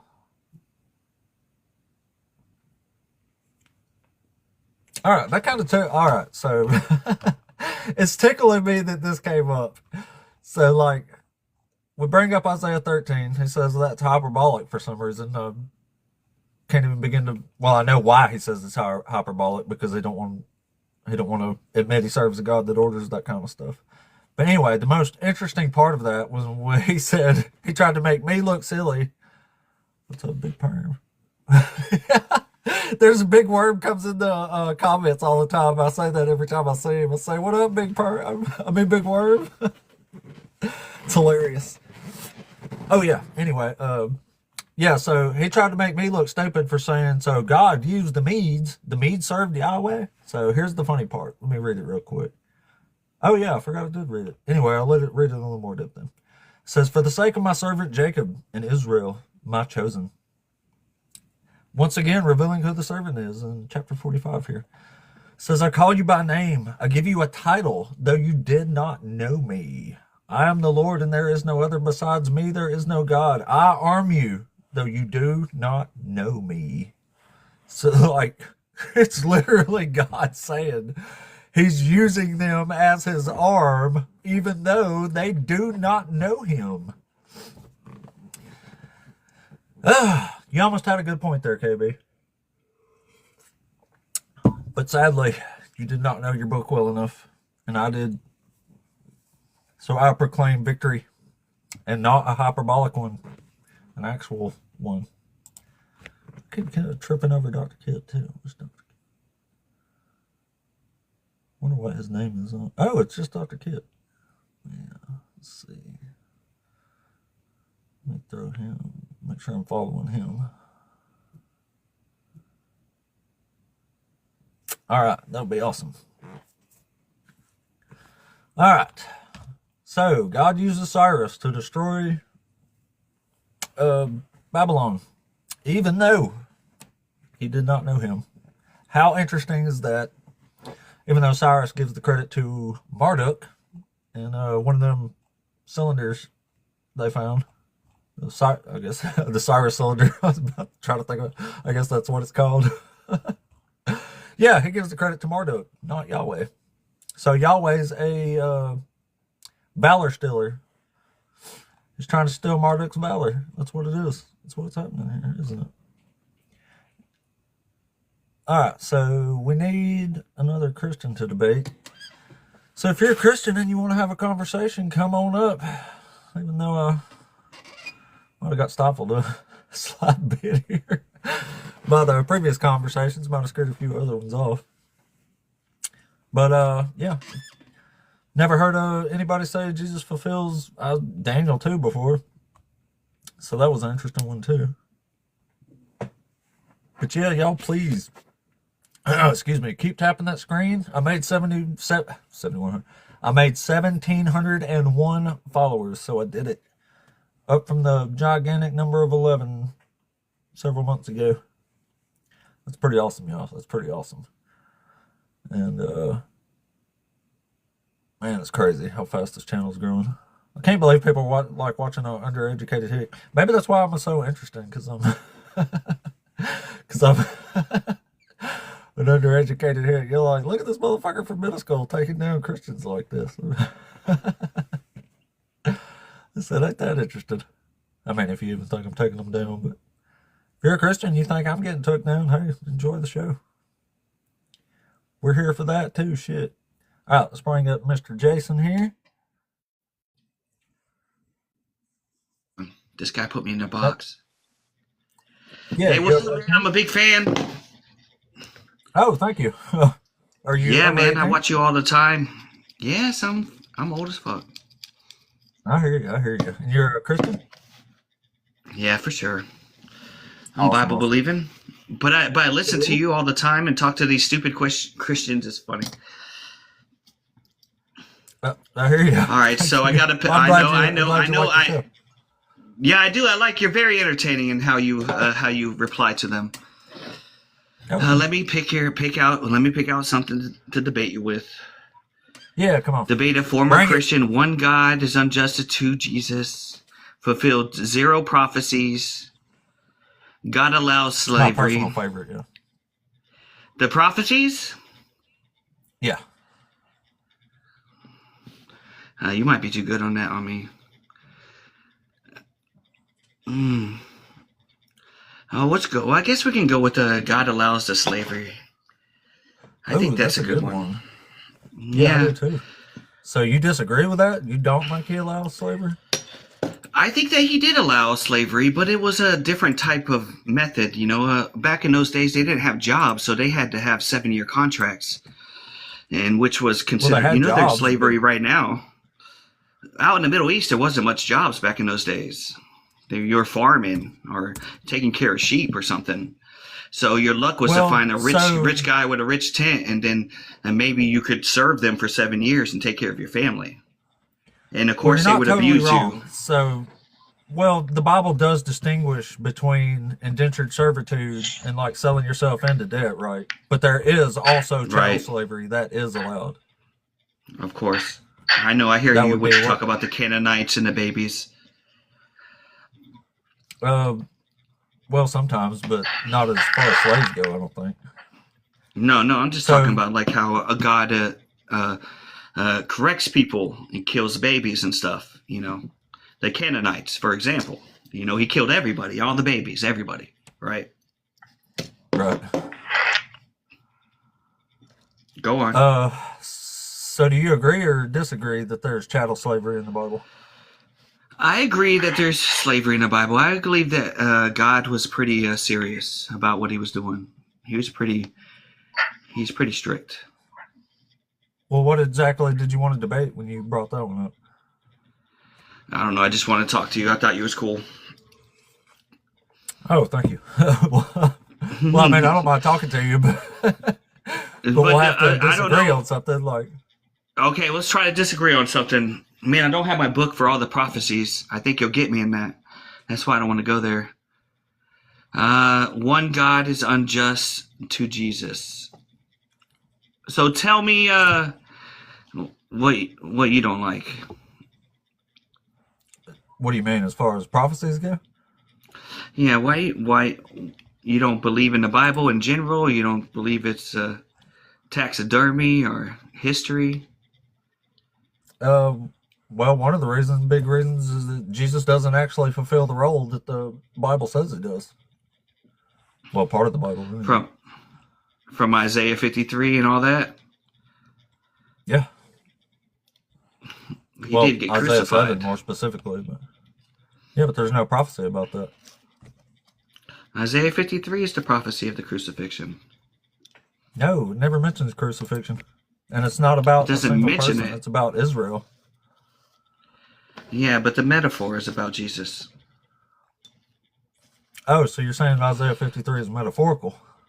Yes, all the prophecy books are. You know, the Bible is broke down in 4 categories: prophecies, history, gospels, and epistles.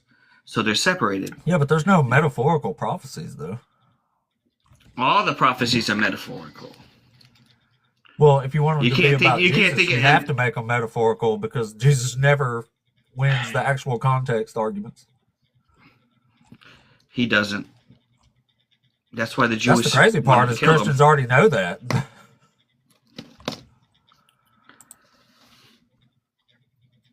That is the crazy part. Well, like in Isaiah 53, it says, "Yet it was the will of the Lord to crush him with affliction, when you make his life an offering for sin. Yes, yes, he shall see his offspring and shall prolong his days." Like, the very fact that Jesus didn't have any offspring, I think, disqualifies Isaiah 53 being about Jesus. That's a good one. He has no offsprings. Right. Hold on. So, do you think Jesus fulfills a prophecy in any context anywhere? Yeah, I think it fulfills.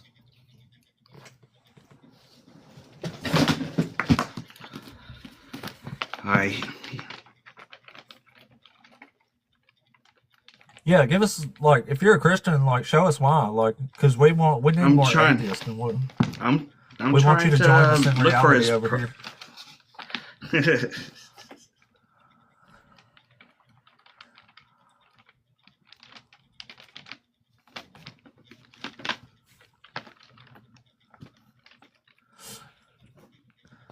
True, unfaded, but unfortunately we do get his words.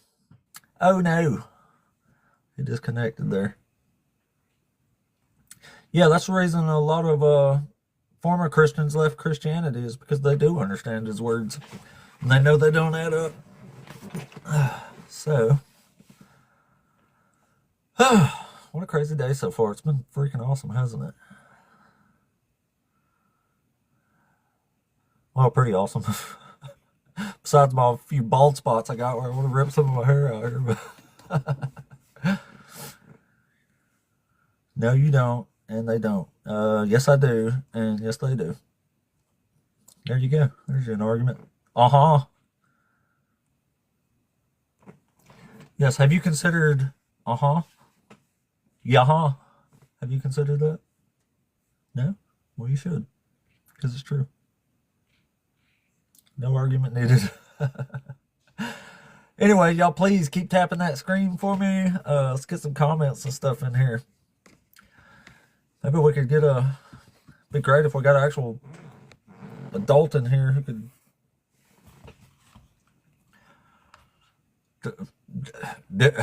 do something more like we won't done. I don't know what to say anymore. Come be at what may. Come on up, Christians. Whatever. It don't even matter. Come up and say things. Oh boy, oh boy.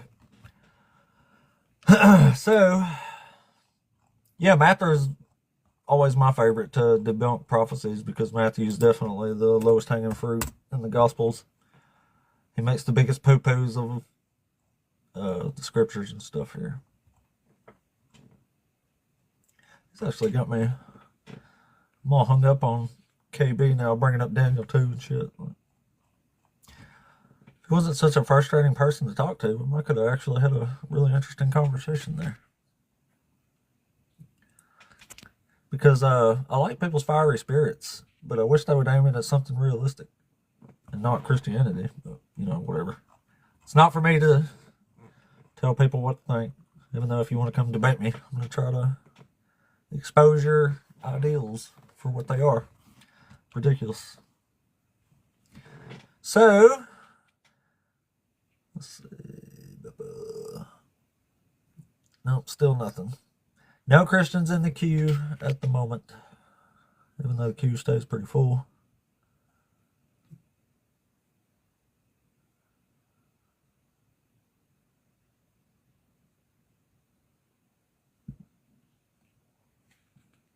I don't think so, Dragon. Your fiery spirit debating. Indeed. I'm hyperbolically debating here. Metaphorically debating. Like, I don't know, like, I guess I didn't think about it maybe much, or I don't remember when I was a Christian, but like, if you brought all this prophecy stuff up to me, and like, I literally had to sit here and say, Jesus is metaphorically fulfilling all these. Like, at what point do you get to when you realize, you know, especially when you're from the party that says context matters, don't take it out of context, but you can't get to context in a single case here. At what point do you say this is the problem? I don't know. I don't know, man. Or a problem for Christianity, I should say. But anyway, if you are a Christian and you want to have a conversation with us, come on up. We want to talk to you. We need some redemptive qualities in here today. This is day number 62 in a row of me streaming. Day number 62. Why are you claiming apostasy? Because I'm an apostate. I left the faith. I'm an escaped slave, that's why. That's what an apostate is. In the Greek, it's an escaped slave, which is one of the most appropriate terms I've ever heard of. Because these religious doctrine literally enslave your mind. That's right. I am proud. Hey, and I'm proud for a reason too, is because it takes courage to leave that shit, to admit. It takes courage just to admit you're wrong for a lot of people, even though, honestly, I think people respect that. Everybody knows humans make mistakes. We all know we're wrong sometimes. Like, people respect people more for admitting they're wrong and moving on than, you know, a lot of stuff. Like, that's why people have problems, like, with businesses and shit. And people get pissed off when the business tries to, like, not accept responsibility. Like, people don't care for the most part, at least from my experience. Like, if you just admit you fucked up, like, people will give you another chance because they realize people aren't perfect. Like, people just want you to admit when you're wrong and move on. Admit when something's your fault. Take responsibility. Like, people respect that shit. But that's why it takes a lot of courage just to admit you're wrong. And it takes courage to leave a religion, especially when you think you're going to burn for eternity because of it. And especially in, like, Islamic communities, I would imagine, like, apostasy in some countries is literally a death sentence. Thank you. I appreciate that, David. David, one of the two. I appreciate you. Yeah, that definitely takes a lot of courage to put your life on the line for an ideal, literally. So, I mean, yeah, I'm a little proud of that.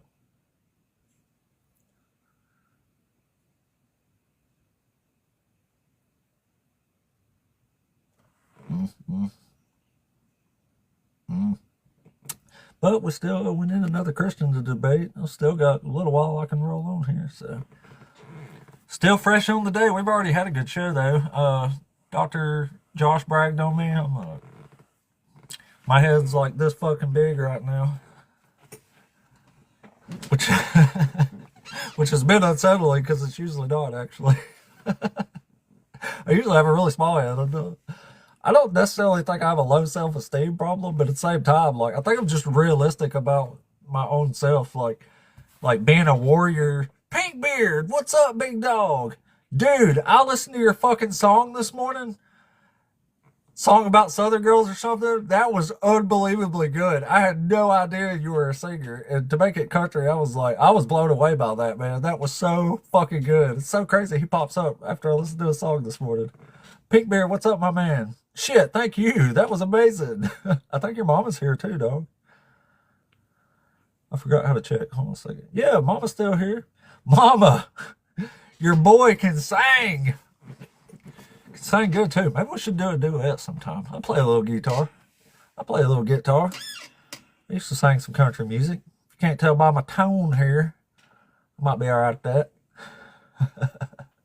How cool though.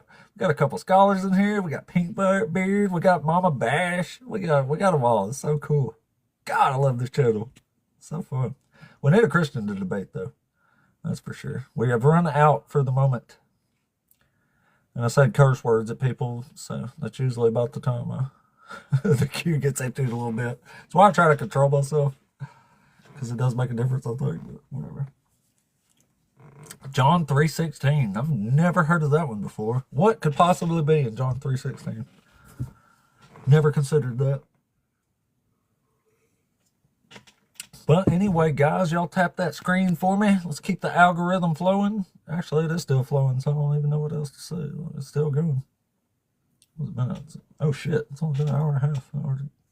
It's about right. The algorithm's moving, but we don't have somebody to debate, so I appreciate y'all. Do the TikTok stuff there if you don't care. We got to get another one in here. But what a day so far. Holy shit. That's what keeps me going, I think, is just like, I feel like if I miss a day, like, who knows what you're going to miss? Who knows what you're going to miss? Like, I cannot stop doing this if it's in my power to keep going. Cannot stop, y'all. Just imagine me not coming on today and not hearing that Dr. Josh had bragged on me a little bit and fluff my ego beyond belief there. How cool is that? Man, life's cool sometimes. You don't need Jesus to have a cool life. You just need a TikTok channel. Oh man, that's so cool. Joe Black, are you there? Hey, how are you? Doing good, man. Are you over 18? Regarding the fulfillment of the prophecy, What, how about hold on a Zechariah? second. Are you over 18? What? Are you over 18? Yes, Okay, cool. And you're a Christian? I am. Okay, cool. Go ahead then. What about Zechariah chapter 9? Chapter That's 9 actually my verse favorite 9. one to bring up. Chapter 9 verse 9, it was fulfilled in Matthew 21. Well, Matthew says it was fulfilled, but on a little bit of questioning of this prophecy, I think it becomes clear that it doesn't, because in Luke, he actually says this prophecy doesn't happen. But Matthew 21 says, all this was done that it might be fulfilled, which was spoken by Right. the prophet saying, tell, Absolutely. yeah, so Jesus came riding on the donkey and they were saying, oh Zion, whatever, which means, Absolutely. Now, let me tell you why I think Jesus didn't fulfill this prophecy. okay, And it's for several reasons. So here's the actual, well, we'll read the actual first part of the prophecy. This is the important part. So it says, he will cut off the chariot from Ephraim and the war horse from Jerusalem, and the battle bow shall be cut off, and he shall command peace to the nations. His dominion shall be from the sea to sea, from the river to the ends of the earth, right? So to fulfill this prophecy, you have to be an actual king who rides this donkey into Jerusalem, yeah? no, because according to what you're reading, it Oh, no. says, hold on, for it says, which is verse 8, but once it went to, for now I have seen with my eyes, there's a full stop and a different sentence to start. Right. So it's talking about something Uh, totally different. No. I'm reading the actual prophecy here. Where are It you says, reading see, from? your king comes to you triumphant, from Zechariah 9. Okay, it says, rejoice greatly, O daughter of Zion. Shout, O Shout daughter aloud, of Jerusalem. Behold, your Jerusalem. king is coming to you. He So it is says it's a king, just, right? okay, Jesus is a king. King of what? He sits upon the throne of David. He did. And when he was riding on the donkey, what did the people say to him? The disciples were hollering Hosanna. The other people said, tell them to shut up. What? Okay, let's go over there and read who was calling him out Zion. Yeah, the disciples. That is Matthew chapter Matthew chapter 21. He rides 2 donkeys in Matthew, by the way. Pardon me? He rides 2 donkeys in Matthew, by the way, at the same time. Okay. So the disciples went and It's did the as greatest he miracle of the commanded. Bible. And when they brought the donkey, he led with clothes on them, and a very great multitude,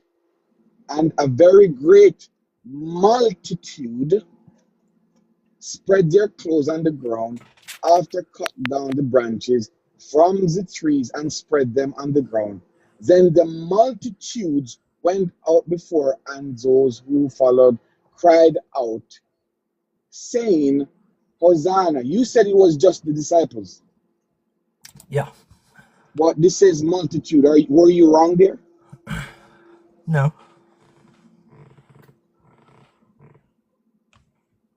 Why can't you just be honest? You have to lie. I am being honest. You want me to read it for you? Okay, you said it was just the disciples and other people was telling them to shut up. Am I right? Right. According to what I just read, it says a multitude of people. So was it? Did you forget that I said in Luke 19 that's what happens? No, but we're talking about this right here. I know, but I'm not. I'm talking about Luke 19. No, but I didn't turn to Luke 19. I'm giving you Matthew. I know. I'm saying that's what I said. So we can talk to Luke after we discuss Matthew. I can't do both of them at the same time. Yes, we can. It's the same story. But So keep reading. Read the rest of your little verse in Matthew there. The double a donkey great ride. multitude spread their clothes on the ground. Other cut down branches from trees and spread them on the road. Then the multitude who went before and those who followed cried out, Hosanna, the Son of David. Blessed is he who comes in the name of the Lord. Hosanna is the highest. Yeah, what happens after that? No, we're not going to jump this highest and this Hosanna thing here so you can prove your point. Hosanna, the highest. They call it, who is the highest according to the Bible? Heaven. And who sits on the highest part of heaven? That's what Hosanna means. It's the highest heaven. Hosanna in the highest heaven. That's what they're saying. Hosanna means Savior. Look up the word Hosanna for me. Hosanna in the highest heaven. What does the word Hosanna mean? It doesn't matter. That's not what we're It talking does, about here. because if Hosanna It means doesn't. Savior, it means Savior in the highest. Yeah, I'm sure the disciples thought Jesus was the Savior, Hosanna in the highest heaven. Yeah. Want me to sign? Okay, hold on. No disagreement there. So can we move on now? No, hold on. I'm just signing something. Oh. Thank you. So Yo, what I happens have after to wait that? for this guy to move. I'm blocked. Are you Okay. driving? No, I'm not. I'm at work. So. Okay. All right. So according to, I'm good. So what we just read here, what does Hosanna mean? Save, right? Yeah, it doesn't matter. That's And not. it means I'm Hosanna not in the disputing that. highest. So it means Savior in the highest. Who is the Savior in the highest part of heaven? Jesus. Oh, thank you. So who sits upon the throne of David according to the Bible? Messiah is supposed to sit on the throne of David, but Jesus never does. I'm asking you, according to the Bible, who sits upon the throne of David? Who will rule forever, according to prophecy? According to the Old Testament, a Messiah will sit on that throne, but Oh, Jesus never sits on the throne of David, not once, not for a second. not yet. He has to defeat the Antichrist first, then Oh, judgment, so he's and not all the of that stuff. Messiah yet, right? He's the Messiah because according to So if he Daniel, hasn't fulfilled something yet, that means he hasn't fulfilled it yet, what right? when That means unfulfilled. what was there a time was it written that the Messiah was going to sit in the throne of David at that time? Yeah, that day. That's what the actual prophecy that you brought up says. Today I will restore you double. So it's talking about the So same day. so why did Daniel say the Messiah is going to be cut off for a time period? I'm talking about Zechariah. I'm talking about Daniel. I just give you I know, Daniel. but I'm talking about Zechariah. We So can't jump to so the book of Daniel right now. but that's what you wanted me to do when you wanted me to jump to Luke. I'm giving you a taste of your No, own medicine. what happens after what happens right after the disciples or whoever in Matthew is crying out Hosanna? Was it the disciple or the multitude? It depends on which gospel you read. Okay, according to this gospel. According to that gospel, it's the Matthew. multitudes. It just says Okay, multitudes. so should I continue read? Yeah, All right, thank you. you're welcome. And then he had come into Jerusalem. All the city was moved, saying, "Who is this?" So the multitude said, "This is Jesus, the prophet from Nazareth." Oh, okay. So they didn't call him the king then, did they? No, they thought he was a prophet. They didn't call him a king. Yeah, so what was supposed to happen from the prophecy in Zechariah 9? What does it say is going to happen when the king rides the donkey into Jerusalem? Let's go back over to Zechariah. Be careful, you're going to set up yourself. Don't you remember it said, "Shout aloud, O daughter Zion. For your king. Rejoice, O daughter Zion. Shout Yeah. aloud, O daughter Jerusalem. So what Your did king he comes say? to you triumphant and victorious, humble, riding on a donkey. Hold on. You're the foal moving of a too donkey. fast. Let me He keep up with He you. will cut off the chariot from Ephraim and the war horse from Jerusalem, and the battle bow shall be cut off, and he will command peace to the nations. His dominion shall be from the sea to the sea, and from the river to the ends of the earth." Okay, so according to this, it says, your king coming riding on a donkey, right? So Right. he's telling them, no, according to the prophets, that when he come, they would not recognize him or accept him because he has no beauty as a king, right? They don't say According that to in Isaiah. Zechariah. According to Isaiah, Are we talking about Zechariah or Isaiah? no, but these prophets, they don't contradict themselves. According to prophets, Zechariah is it? Yes, they do. Jesus doesn't fulfill these. hold on. According to, have you ever read Isaiah? Yes, I have. No, But we according, got to hold on. listen. You've got to address the actual point from I Zechariah. will. here. I just wanted to let you know something. That when this king come, the reason why they didn't accept him as a king, according to Isaiah, he had no beauty that they should recognize him, right? They don't not accept kings because they're not pretty. That's not what that's talking about. So why, okay, according to Isaiah, why was he rejected according to what you're saying? That's not talking about a Messiah. You're talking about a suffering servant song. Okay, but according to Isaiah, when the Messiah come, he has no beauty that they should receive him. When we turn to It Isaiah, doesn't say that's a Messiah. of course it did. No, it doesn't. Anyway, we can get to that next, but we have to finish Zechariah if that's possible. Okay, read Zechariah for me. Okay, so Jesus was never a king. He never sat on the throne of David. He rode 2 donkeys in Matthew. And here's the main point. This is what happens in Luke after he rides the donkey. It Luke says, what? now as he was approaching, It says, now as he was approaching the path down the Mount of Olives, the whole multitude of disciples began to praise God joyfully with a loud voice for all the deeds of power that they had seen, saying, "Blessed is the King who comes in the name of the Lord, peace in heaven and glory in the highest heaven." Some of the Pharisees in the crowd said to him, "Teacher, order your disciples to stop." Hold on, you're going too far. Give me the verse in Luke. I just read verse 39. Verse 39. That's Luke chapter what? Verse what? 19. Luke 19:39.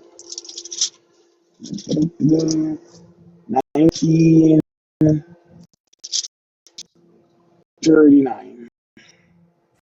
Okay, let me read it. 39 says, and some of the Pharisees called to him from the crowd, "Teacher, rebuke your disciples." Let's go back further up. Nope, that's what I was talking about. Oh, this is your point? Yeah. But before you got there, you said a great multitude of his disciples. No, yeah. So that's what when it you become a says. Christian, are you a disciple It of says in Jesus? verse 37, now as he was approaching to the path down to the Mount of Olives, the whole multitude of the disciples, Of his disciples. How began many to praise disciples? God. How many So it disciples? does say what I said it said, So how doesn't many it? disciples is he speaking of? I don't know. It just says a multitude. Is it a It doesn't give multitude? it a Is just specific 12 number. people? So I don't is it know. just, Is is 12 it? people a multitude? If it is, it doesn't say very much, does it? It's speaking of many other peoples, not just his 12 disciples. How come it says a multitude of the disciples then? Because I am a disciple of Jesus too. No, you're not. Well, that's your opinion. Well, a As disciple is soon someone who as studies you directly under as someone. as So you're soon as not a you act disciple of Jesus. as soon as you accept Jesus for what he said he is and you're baptized, you become a disciple of Jesus according to the Bible, right? Okay, well, hold on. Let's just No, get to the according to actual the point Bible. here. No, no, you're running. According to the Bible, how No. do you Do you become a hate your disciple? parents? What? By hating your parents? Do I hate my parents? Yeah. You're moving the No, I'm goalpost not. now. It says Jesus says specifically, if you want to be his disciple, you have to hate mother and father. Is that You a have to hate prophecy? life itself and follow Jesus. It's what Jesus Is says. that a prophecy? It's what Jesus But says. is that a prophecy? Sure. No, it's not. We're talking about prophecy. I don't know why you're going over there. Holy crap. Listen, look, we've got to get to No, every time you Zechariah get here. yourself cooked, you jump to something No, that is every time you relevant. run, every time we almost get to the freaking point here, man. Can we address the point of Zechariah that you Go, brought up? We've go been ahead. talking for like 20 freaking minutes now, and we still haven't got to the You're stinking the one who point. move over to Luke from Zechariah. No, you're the one who keeps moving. You're bringing up Isaiah and Daniel, and I'm trying to address the actual Yeah, I prophecy did that you settle that started and off went with the to very first Zechariah. words that came out of your mouth that said Jesus fulfilled Zechariah 9. Okay, I did. Done with the Isaiah stuff. We read Zechariah, and then you move over to Luke. Now you're moving to Jesus and some other parents. This is about Jesus riding the donkey. This is what we were talking about the Okay, whole time. let's go back there. Or it's what I was talking about the whole time. Okay, what's the problem here now? The problem is, to fulfill Zechariah 9, you have to be a literal king who rides a donkey into Jerusalem and commands peace to the nations and rules an empire from the sea, to the river, to the ends of the earth, right? But according to this writer or the author, which know more than you, said the prophecy was fulfilled. Who should I listen to? You or the Luke author? doesn't say that, does he? No, Who should you listen to? Should you listen to Matthew or Luke? both of them said he came riding on a donkey. And what does Luke say happened? Luke never says this is a fulfilled prophecy. Does Luke have to say it's a fulfillment of prophecy if you ride a donkey? No, that's the problem here. In Luke, it clearly doesn't happen. So if you write something that, But we can't get there because you keep shifting. okay, go. So where do you want to read? Zechariah or Luke? Luke 19. That's Okay. my whole point. That's what I argue every time. Matthew says this is a prophecy fulfilled, but clearly he's wrong, and Luke is showing that he doesn't fulfill this prophecy. Okay, so show me But where even if Luke both says of them it's not said a he prophecy. did, I will. But even if both of them said he did fulfill the prophecy, he did not fulfill it in the context because he According to was not a king according and he did not command peace to the nations. You according, actually have to do this to fulfill that prophecy. according to who is not a king. According to history, Jesus was never a king on the throne of David in Israel or Jerusalem or whatever. He was never a king of anything. According to history, Now, and listen, this is what happens in Luke. So, right after Jesus is on this donkey and the Pharisees tell him to tell the disciples to shut up, this is what happens next. mhm, It says, as he came near and saw the city, he wept over it, saying, if you, even you, had only recognized on this day the things that make for peace, but now they are hidden from your eyes. So Jesus is crying here and blaming them that they didn't recognize what makes for peace, right? where are you reading? Which verse are you reading? That was verse 41 Verse and 40. 42. Okay, but if you could move up to before you reach that verse 37 says, then as he was now drawing near the descent of the Mount of Olives, the whole multitude of the disciples I began know to we've been over rejoice, this praise already. God with a loud voice for all the mighty works have done, saying, blessed is the King who comes in the name of the Lord. So they did call him a king, right? No, So what does blessed is the King who comes in the name of the Lord? Peace in heaven and glory of the highest. Who says this? the disciples. So they did call him a king, right? They were repeating something, yeah. They were chanting that. But So was he a who king, are or they did he calling end a up king? crying them and blaming the people that he wasn't a king? Who are they calling a king right here? Jesus. Okay, thank you. Yeah. Now what happens after that? It doesn't matter. Did they recognize him It as a does king? matter. He Not, was never a king because a disciple called but him a king. You according to have the to be an scripture actual king right to be here, a they call king. him a king. Yeah. When did Israel ever call him a king? His disciples recognize him as a king. They thought he was this Messiah. Yeah, I agree with that. What do you mean they thought? The problem is he was never anointed as a king. That's what a Messiah is. It's an anointed king. So who is the anointed one according to the Bible? Do you understand what's Who happening is here? the anointed one according to the Bible? Do you understand what is happening here? Yeah. How is Jesus this king that makes for peace if he was never a king and he's crying and blaming people that peace didn't happen? How did he fulfill that prophecy? He fulfilled the prophecy by into Jerusalem riding a donkey, and the people them were saying, Hosanna, you are the highest. And the disciples, his disciples, which is not just the 12, call him a king. So is he the king of Israel after that? Yes, he's the king. Bullshit. Where is the animal? He's never a king. He's a king, according to the He's scripture. not a yes. king. Okay. He's not a king of Jerusalem. The disciples calling him a king doesn't make him a king. So let me ask you a question.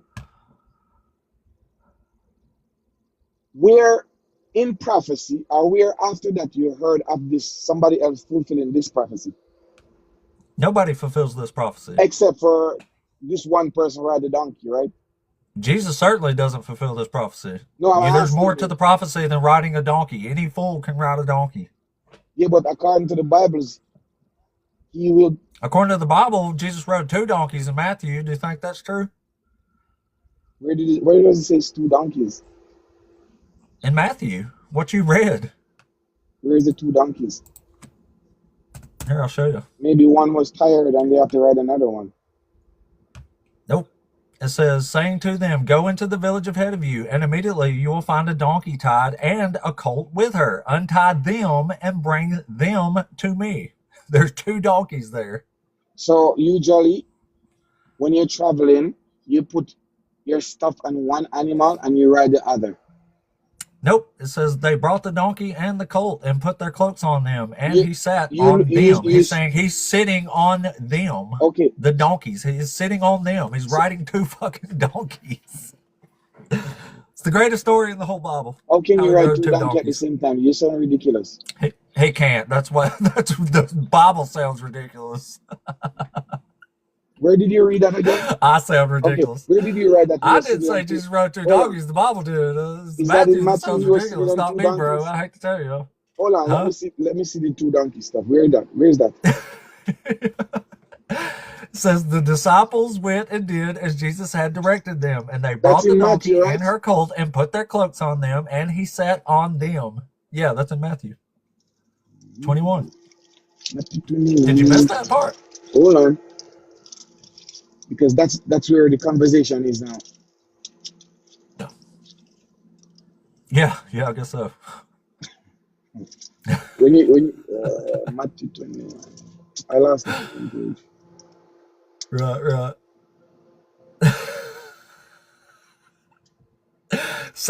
I see somebody on here all the time that's named Double Donkey, and like, bro, if you just happen to be listening right now, your name wins the internet. Don't worry, I'm guaranteed it's a Muslim. Yeah. Hold on, let me grab my book here. The Double Donkey Ride. Okay, Matthew what? Matthew 21. I thought you already read it, actually. Matthew 21 verse.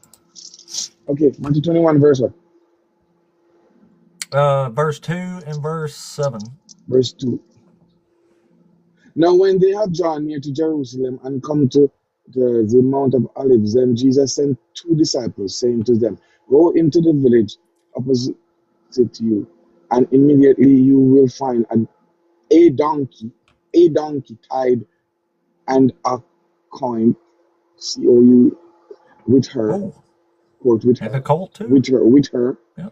Lose Does them it say and bring untie them. them? loose them and tie and bring them to me. And if any, Them, not it, right? yeah, so bring them. Yeah.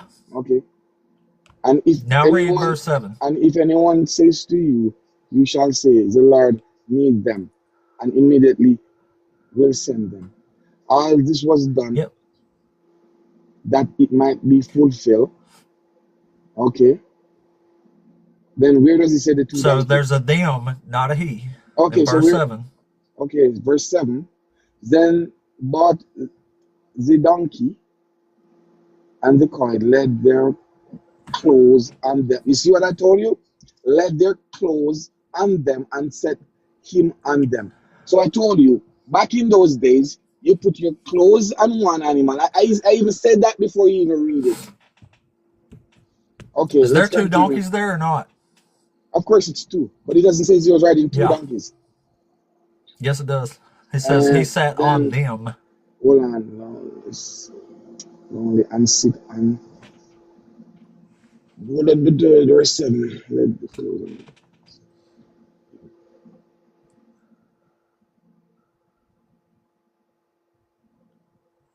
But just like I said, when you're traveling with two donkeys, you put your stuff on one.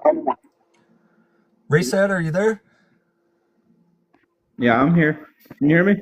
Awesome. Yeah, are you over 18 and a Christian? What's that? Are you over 18 and are you a Christian? Yeah, I don't consider myself a Christian, but I am over. I'm 39 years old. Oh, okay. Well, do you have one of these topics up here to debate, or? Yeah, absolutely. The first line, man, where like I told you, I don't consider myself a Christian, but I am a believer. That doesn't, affect my salvation based on the Bible. But yeah, I just wanted So you to. do believe the Bible, though, right? What's that? You do believe the Bible, though, right? Yeah, absolutely, man. Yeah. Okay, cool. Well, Joe Black, thanks for coming up. According to the Bible, you have a sadistic profile picture of Satan, and God probably doesn't like that. Also, your name means Satan. So, anyway, reset. Go ahead. Which one of these do you want to debate us on here?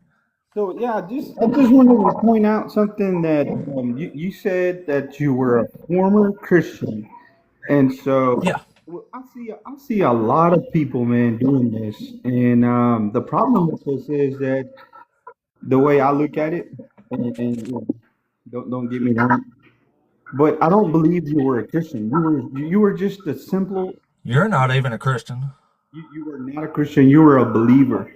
Christians, according to the book of Acts, there were a group of people determined to give their lives for others and to do what Jesus called them to do. Can I finish?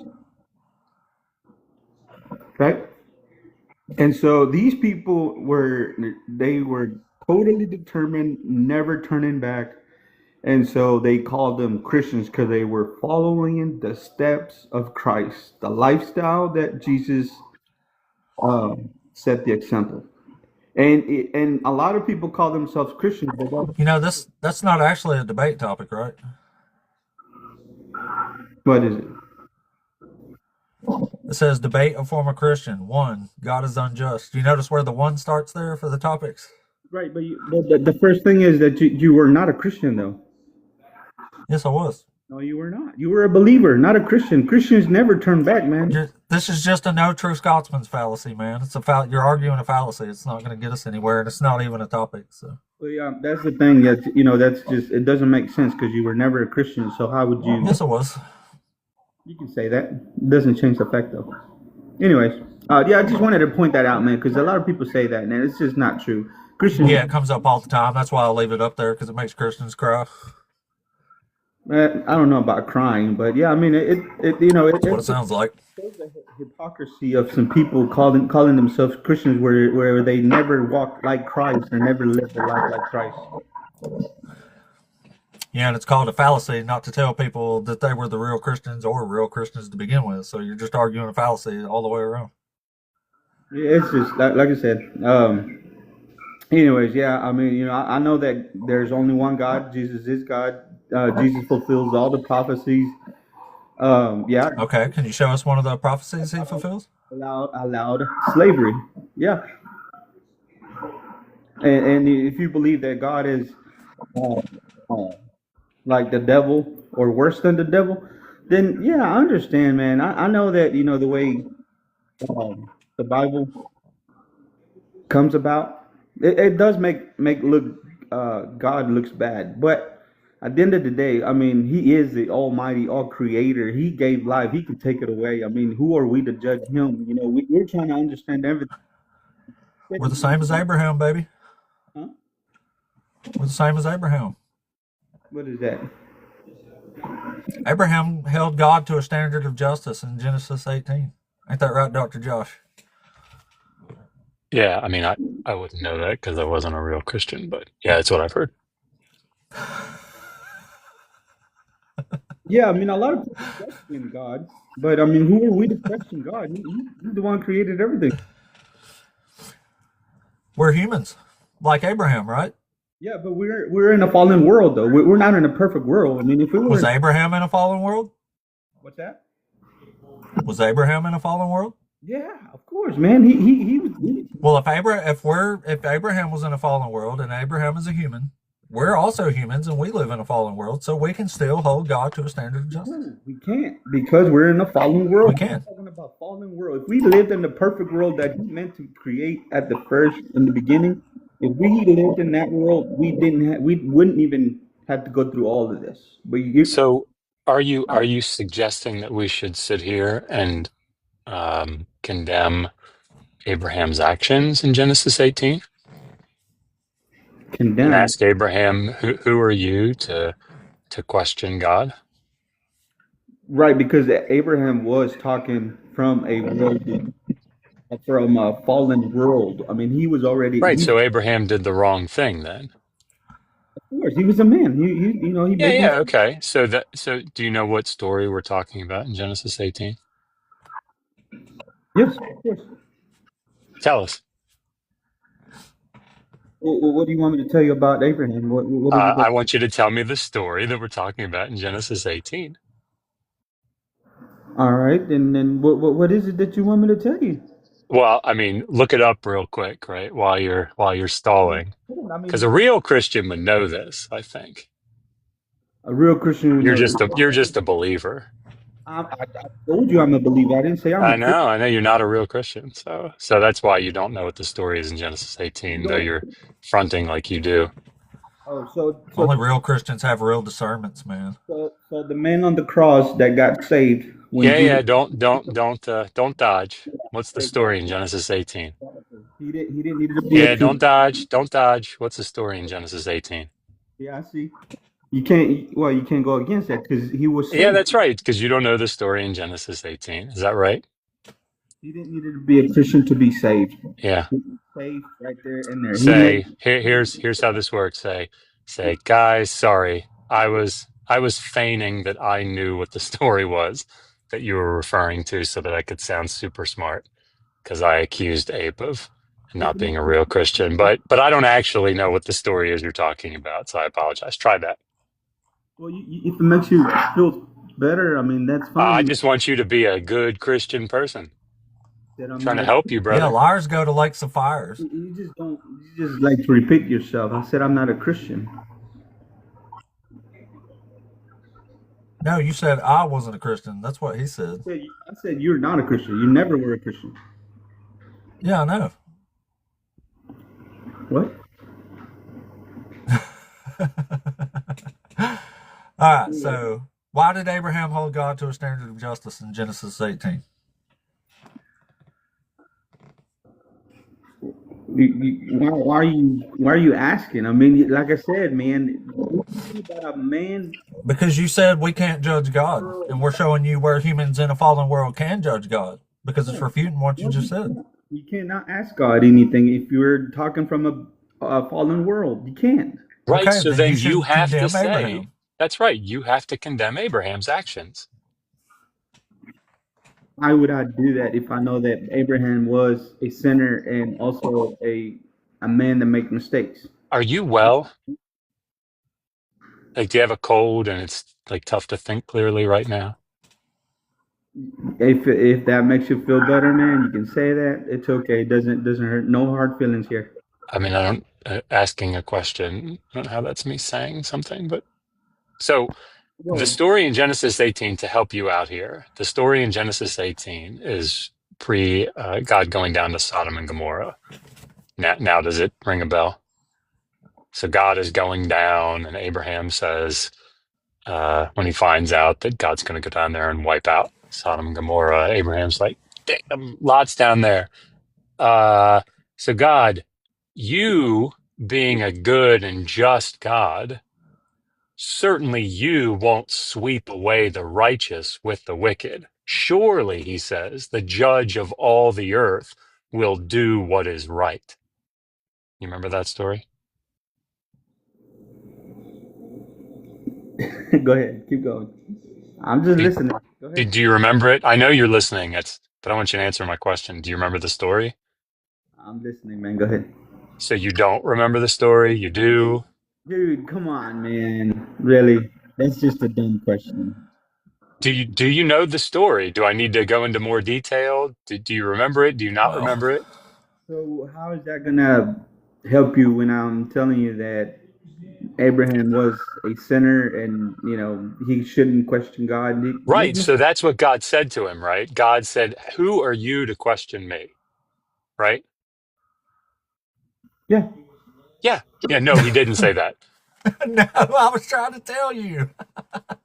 We're trying to I was keep giving you the you. answer, and you still got it wrong. Listen, we're trying to keep you from showing your entire ass up here, right? But you're not making it easy. Job is the one that said that. I mean, if that's gonna, if those little tricky questions are gonna make you a Christian, sorry, dude. I'm sorry. I sort of lost track of what you were saying there. I was looking at the grass grow over here. What'd you say?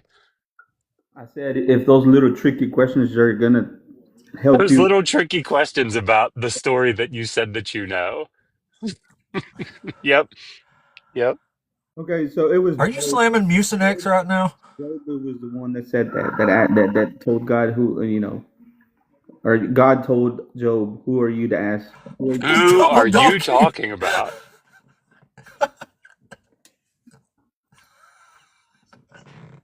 So Do you know what it means to conflate? Hey, at least you know one story from the Bible. That's awesome. That's awesome. Good job. Yeah, that's a good way to put people down. One story. Okay, so Yeah, I mean, I appreciate that. Thank you. Thank you for, noticing me putting you down. Well played, sir. knowing that the Bible doesn't save you, dude. Just so you know that. I mean, I'm really glad that that's true for your sake. No, you got to walk the talk, man. That was me putting you down again. I don't know if you picked up on that one. You got to walk the talk. You can know a lot and walk none.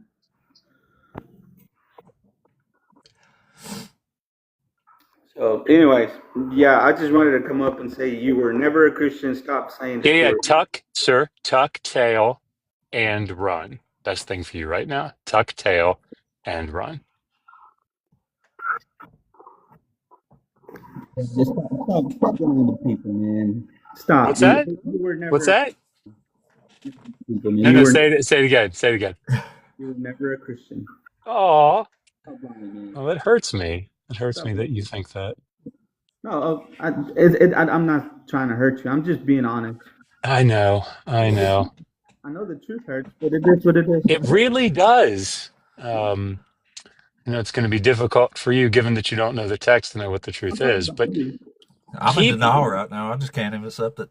I didn't call myself a Christian, but you are. Listen, you just keep listen, this is going to get easier and it's going to get better. You just keep plugging away, right? You've got Job down. Well, at least that one part of it. Just keep plugging away. You'll get there. Cool. Anyways, all right. Well, thank you for letting me come up. You're welcome. You guys have a good day. Thank you for Have the day that you deserve, sir. That was quite the entertainment. Like, how This is so crazy. Double Donkey showed up in the comments. The guy who I was saying his name on the internet because we was talking about the Double Donkey. Like, it's the wildest day ever. I do not like Oh, people that try to like come up and I don't. Sorry, that sort of arrogance gets under my skin. Sorry about no, that. I understand. That's why I'll leave that up there with that exact wording is because for some reason so many Christians come and cry about that. Literally one of the first comments in the comments every single day is somebody saying you were never a real Christian. Every time. Every time. Every day. Literally. Except today actually. Somebody said something weird today, but so Dr. Josh, how good was that earlier when the one dude was on here? He tried to get me with he said, so you're saying the means Oh, didn't serve Yahweh, but they carried out his bidding? oh my God! Like I this philosophy, the philosophy arguments. I mean, at least I can give him some credit that he's also willing to deal with the text. There are so many people that what do they call them? The Phil Bros that Yeah. that just will not actively engage with the text. They want to stay on these philosophical outskirts. And I mean, I think philosophy is incredibly important. I'm glad that there are people that do it. But in all of those circumstances, I just respond with like, you want to talk about the philosophy of morality? Like, go speak to somebody that works in ethics. Like, that's not me. Right? I'm going to talk to you about the text. I start with things like it's wrong to own other people as property. I start there. I'm not going to have a discussion about whether it's moral to own someone as property or not. Like that's not me. There are people that specialize in ethics that you can have that conversation with them. Um, but the problem that I think for me is that even when he did get to the text, all he was doing, and he can if sorry, if this is the interpretive framework he wants to operate from, and this is where he can get back to and feel comfortable, fine. But I just agree with the patristic fathers. Well, okay, um, but that's not a position that that's not an academic position. Nobody goes, all right, what is it that the fathers say about this? No Hebrew Bible specialist is going to be like, oh, wait a minute, we can know the answer to this one. What do the fathers say about it? Okay, good to go. Like that's a theological conclusion. So anyway, Yeah. that stuff's annoying. But certainly, and I'll shut up. But certainly, the final kingdom before the coming kingdom of God, and throughout the book of Daniel, is the nation of Greece. I mean, it's Antiochus the Fourth Epiphanes when there's specificity. So I mean, I don't. It's Yeah. just yeah. Anyway, Yeah, I've never heard anybody say Jesus fulfills Daniel 2 before. That that one was actually caught me a little off guard. I was like, wait. yeah. I thought I misunderstood him. I thought maybe he meant to say 7, but he clearly did not. So that one threw me off a bit there. But yeah, it's so crazy. They're like, what makes God evil? And I'm like, well, he bashes babies to pieces and has women raped. And they're like, what makes that evil, bro? I'm like, oh, I guess it's just my opinion. It's evil. And they're like, yeah, it's just your opinion. But that's the thing. It's his opinion. You just destroyed too. me, didn't you?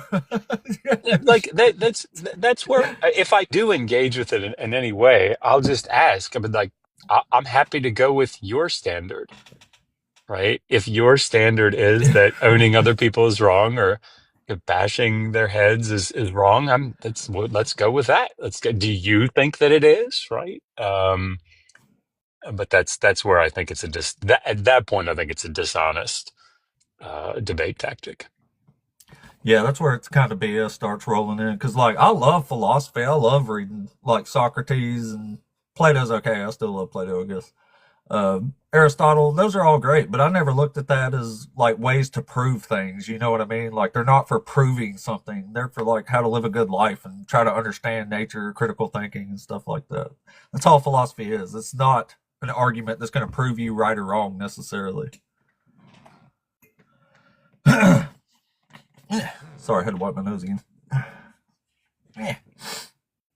So yeah, I don't really engage with those. Like, I mean, let's just read the book. Like, I mean, we can have, I guess, the argument of like, if you don't think bashing babies to pieces is evil, I mean, that's something to be talked about, I suppose. But I'm pretty sure most people think baby bashing's evil. So that's the craziest part about having a field bro argument. It's like we agree on all this, but you still want to have the underlying what makes it a valid opinion type argument. So let's just address the text. That would be great. And yes, the text does say that God used the Medians, even though they did not know him, Cyrus specifically. So sorry, KB, you lost that one there. But Dr. Josh, how cool is that you told Kip about me? Like, Yeah. you got my head all big as fuck right now. No, I mean, I mean that. Like, I was driving home yesterday talking to him, and I said, I don't know if you've run across Apostate 8, but I came across him a couple weeks ago, and I said you should check it out. Because I said he's pretty sharp. And I mean that. I am pretty sharp. No doubt. Sharper than butter knife, baby. No, but I really appreciate what you do here. I appreciate, what people like you. I mean, I'll leave people out here, unfortunately. So, but like Justin and Thinker and like all you guys, what you do here, I think it's really important. And so yeah, you know what I'm talking about when I Thinker. Yeah. Yeah. I love Thinker. So she's actually on Saturday we start our 4th semester. She's starting Hebrew readings. So she's gone through the 3 that's semesters. awesome. Yeah. So she's learned Hebrew, and she's doing very well with it. But she's that class is starting Hebrew reading, so we're going to start with some of the narratives each week, and then we'll do some legal material and then some prophetic stuff. But yeah, next time the cycle starts back up, we'll get you in there if you want. Yeah, that would be amazing. I was actually going to ask you about that if it was something I need to like plan for and make time for and stuff like that. Like as far as a scheduled class or something. So I'll have to look and see when the Megan's in charge of all the scheduling and everything. I'll see when the next cycle starts, but it's once a week, 90 minutes a week, and there's obviously there's homework and you got to memorize vocabulary and do your exercises, all that stuff. But and there are quizzes and exams. But yeah, I mean, by the end of it's 3 10-week semesters. By the end of it, you can read Hebrew. So I would love to read Hebrew. I can't wait. I want to know all the Hebrew curse words too. Yeah, I mean, the better ones I think are the Sumerian curse words. So there is curse words. It's like it's Sumerian. Yeah, I mean, they probably think of it. They would probably think about it differently, but there's a whole genre of Sumerian literature called debates, and that's a very diplomatic term designation for the text, because it's like bird debating fish, or I don't know, ox and sheep, but they're just insulting one another. That's all it is. Like you smell like rancid, and then the other one comes back and it says you defecate all over the town square, and it's just it's all it is. It's just them insulting each other. So they didn't have a word like shit or something. Oh like yeah, that? yeah, they do. That's so cool. Yeah, it's Sumerian's a lot of fun. Anyway, sorry. That's one of the reasons I love ancient literature, though, of translations, of course. But like they were putting out, like in ancient Assyria, they would have like what was essentially like a newspaper being read that was like, "Hey, I conquered this king. I put him down. I took his wife. I put his head in a jar and put it on my mantle. Then banged his wife in front of the king's head in the jar, or some shit like that." Like it's absolutely insane. Like these were public, like public readings of this stuff. Apparently, you ever heard of that? Not that one in particular, but I mean, like the genre of royal inscription It's just it I was, think it was Ashurbanipal, actually. huh. I have I to, could be thinking of that wrong, but one of them put out like a public decree saying, "Hey, I got this dude. I stuck his head on my mantle over here, and I got his wife up in here right now." Like this was a public. It was, if I'm remembering that right. Anyway, it was supposed to no, be like I'll a go back and public decree about this. yeah, I'll go back and take a look. If you come across the inscription, shoot it to me. Um, I'm trying to but that's remember where I read that at. it's the beauty of working in ancient Mesopotamian texts because they're all like we have 500,000 of them, so it's all kinds of Golly, stuff how you can many come of up them's with. completely unread? Oh, I don't know.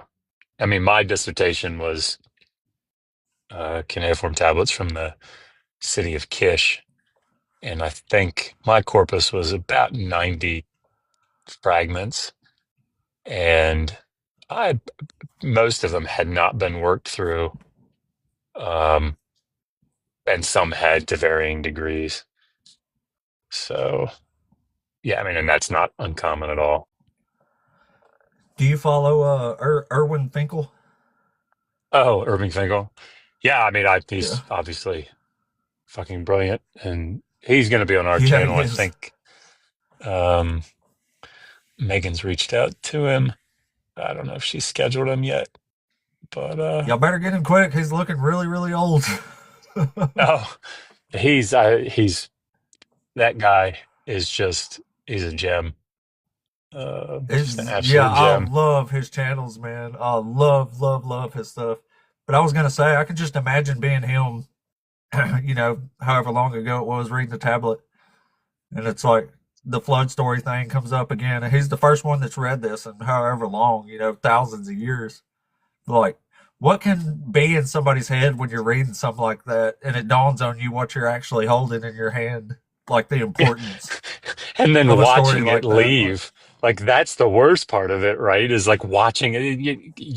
I guess you're referring to the story of that particular tablet and how, yeah, the I Imago think it was Mundi like tablet, and then they come up with the older one. the fact that he's like the guy brings it in and goes, "Hey, what do you think about this?" And he figures out what it is, and then it leaves. It's like, oh my God, yeah, it's an awful sinking feeling. What was it like 20 years or so? I'm gonna shut up. Anyway, sorry, I'm gonna mute now. Well, it was a while. They had the Imago Mundi tablet was one of the first ones, but it was only from like right around 800 BCE, I think. So there were still people arguing at that time, it's pretty close. Maybe like people were starting to become afraid that it was a plagiarism or whatever, but it was still kind of close, so they still had a bit of wiggle room on that. Then he brings up one that's from almost 2,000 years before that, and it's got the same story on it. It's like, oh, this don't look good for apologetics. But I could just imagine him holding something like that and realizing what he had, like at that moment. Like it would be the wildest shit ever. I think this is the real issue with trying to make an argument about, um, like the biblical text somehow being the source for other Mesopotamian flood traditions or something. I mean, it's just there's just no way, chronologically speaking, to get that to play. Um, there was a 2012, I think, publication that came out by Chen, I think was his name, and it's called like the Primeval Flood Traditions. I'm probably getting that wrong, but it's something like that. And he's looking at the data that we have on the flood traditions, and when they developed, and they're all coming from the beginning of the second millennium BCE, and it's just it makes standard chronological apologetic arguments flop completely, but by itself, um, which you know is never great news for the Ken Hams and other No, it's fundamentalist not. apologists of the world. Just something else they got to deny now. It's pretty sad. But yeah, Finkel put that so good. He even brings up Daniel, like where it says in Daniel chapter 1 that the best and the brightest were made to learn like their traditions and writing styles and stuff like that, you know. So I'm like it's literally, well, Daniel wasn't actually Daniel, but still, like it's literally saying they had to be there and learn those things. Like it's placing them in the time and the place, learning that stuff. So, and the fact that it doesn't come up till after is pretty much proof positive that at least the flood stories definitely plagiarized. Wait, what does it say? Boss, I have to jump Amy off here, Kelly. get some stuff Yeah, done, no but I'll worries. try to pop back in and listen here in a little bit. Yeah, that sounds good, Dr. Josh. Thank you so much, buddy. You have Yeah, of fluffed course. my ego beyond belief today. So, Well, good. All right, man. Take it easy. I'll let you drop me back down for the Have a- algorithm. oh yeah, let me get you All there. right. All right, y'all. There he is, Dr. Josh. Yay! Thank you. Applause there, clappings. I don't have any sound effects, so I was making my own. All right, Jennifer. Who is who now? Let me tell her. Let me send her. How do you invite somebody up? Amy, if you want to come up and you got some proof, yeah, request up for us there. There's nobody in the queue at the moment. Well, there was an atheist guy, but we just keep it to Christians up here. Let's see.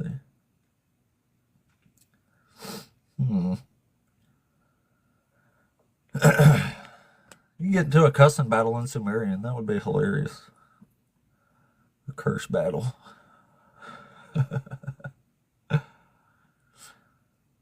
Joel reads Bible. I saw you in here. You're in here stealing my debate materials, ain't you? You might not be here anymore. That's cool, though. I'll give you permission.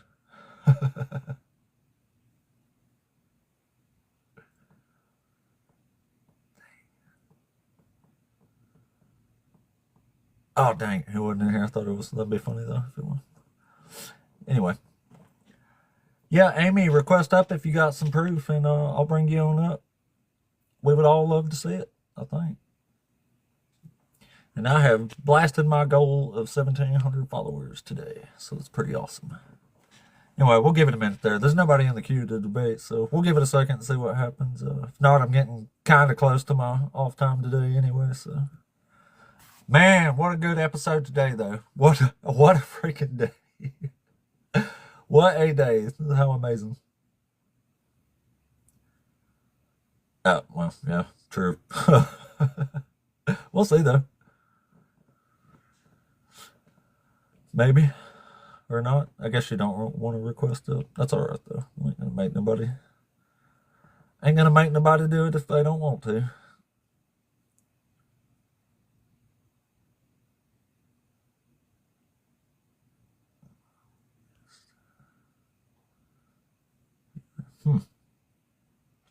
Well, I guess we're not going to get that one in here. Anyway, I'll give it like a few more minutes and we'll see what happens. If not, we'll call it a day and go raid somebody else here.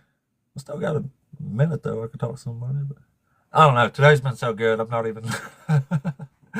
We don't need to keep clamoring for more greatness when today's already been great. What a great day. What a great day. That's why I keep doing this, y'all. Day 62 in the books. It's because if I feel like I miss a day, we're going to miss something awesome because you never know what's going to happen. You never know what's going to happen, man.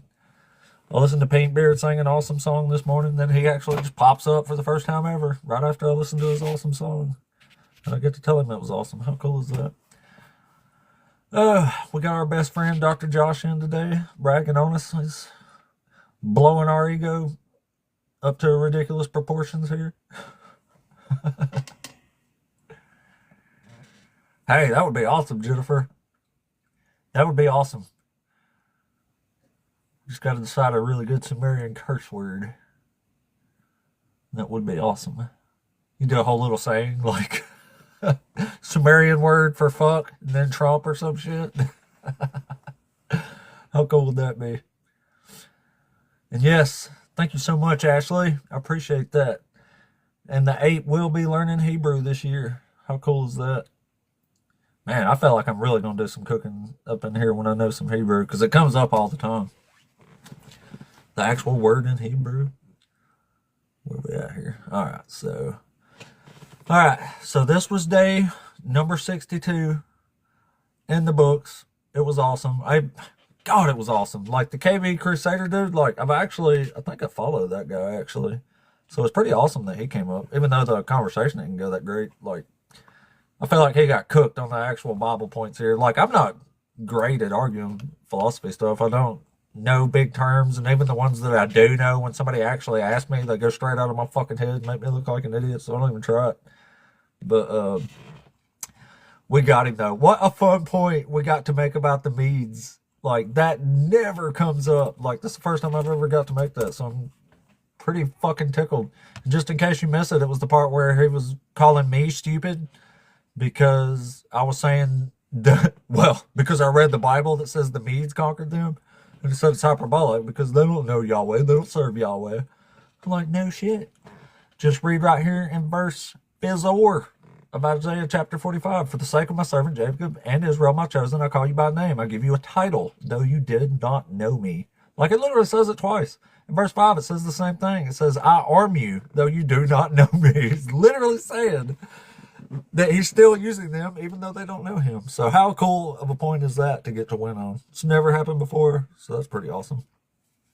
And we already knew Jesus didn't fulfill any prophecy, but today we also got to learn that he definitely didn't fulfill Daniel chapter 2. That's just wild. I mean, I guess most Christians think the last kingdom in Daniel is always Rome, but it's just not. If you go by the biblical order, it is not in that order. Greece is always the final kingdom.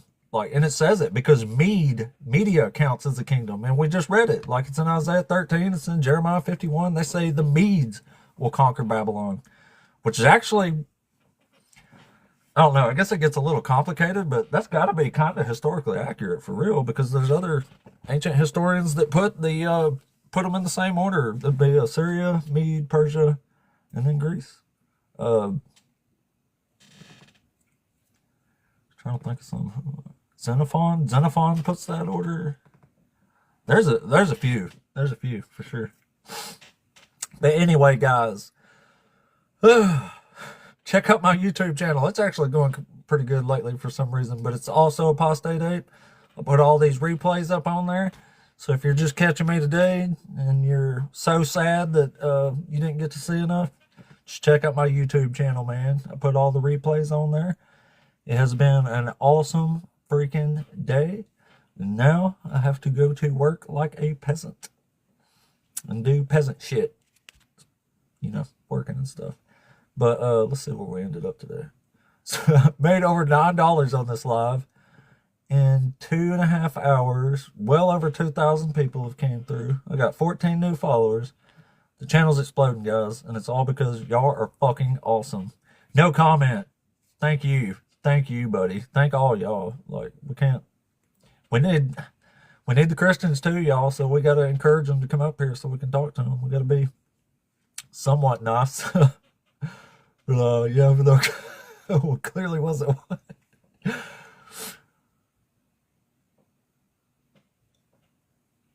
A supposed former Christian wants to continuously talk about God.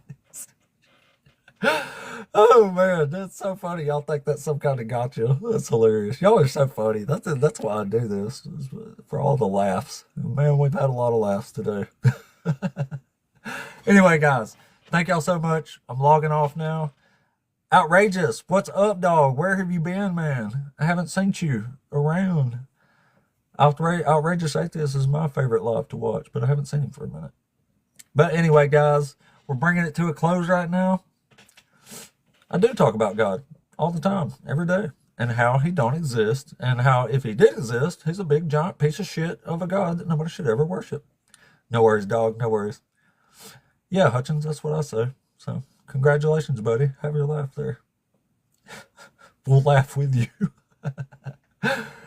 Anyway, Outrageous, holler at me, dog. Tell me where you been at. I hadn't seen you. You've been crushing me in your absence, man. I need you. Quit denying you. Hey, I'll give you that. I'll be a theist right now and still say that this God is a horrible deity nobody should ever worship. I'll stop denying, but I'm not going to stop denying that he's a piece of shit ass God, which he is. So congratulations, buddy. Anyway, guys, we'll see y'all tomorrow morning for day number 63 in a row.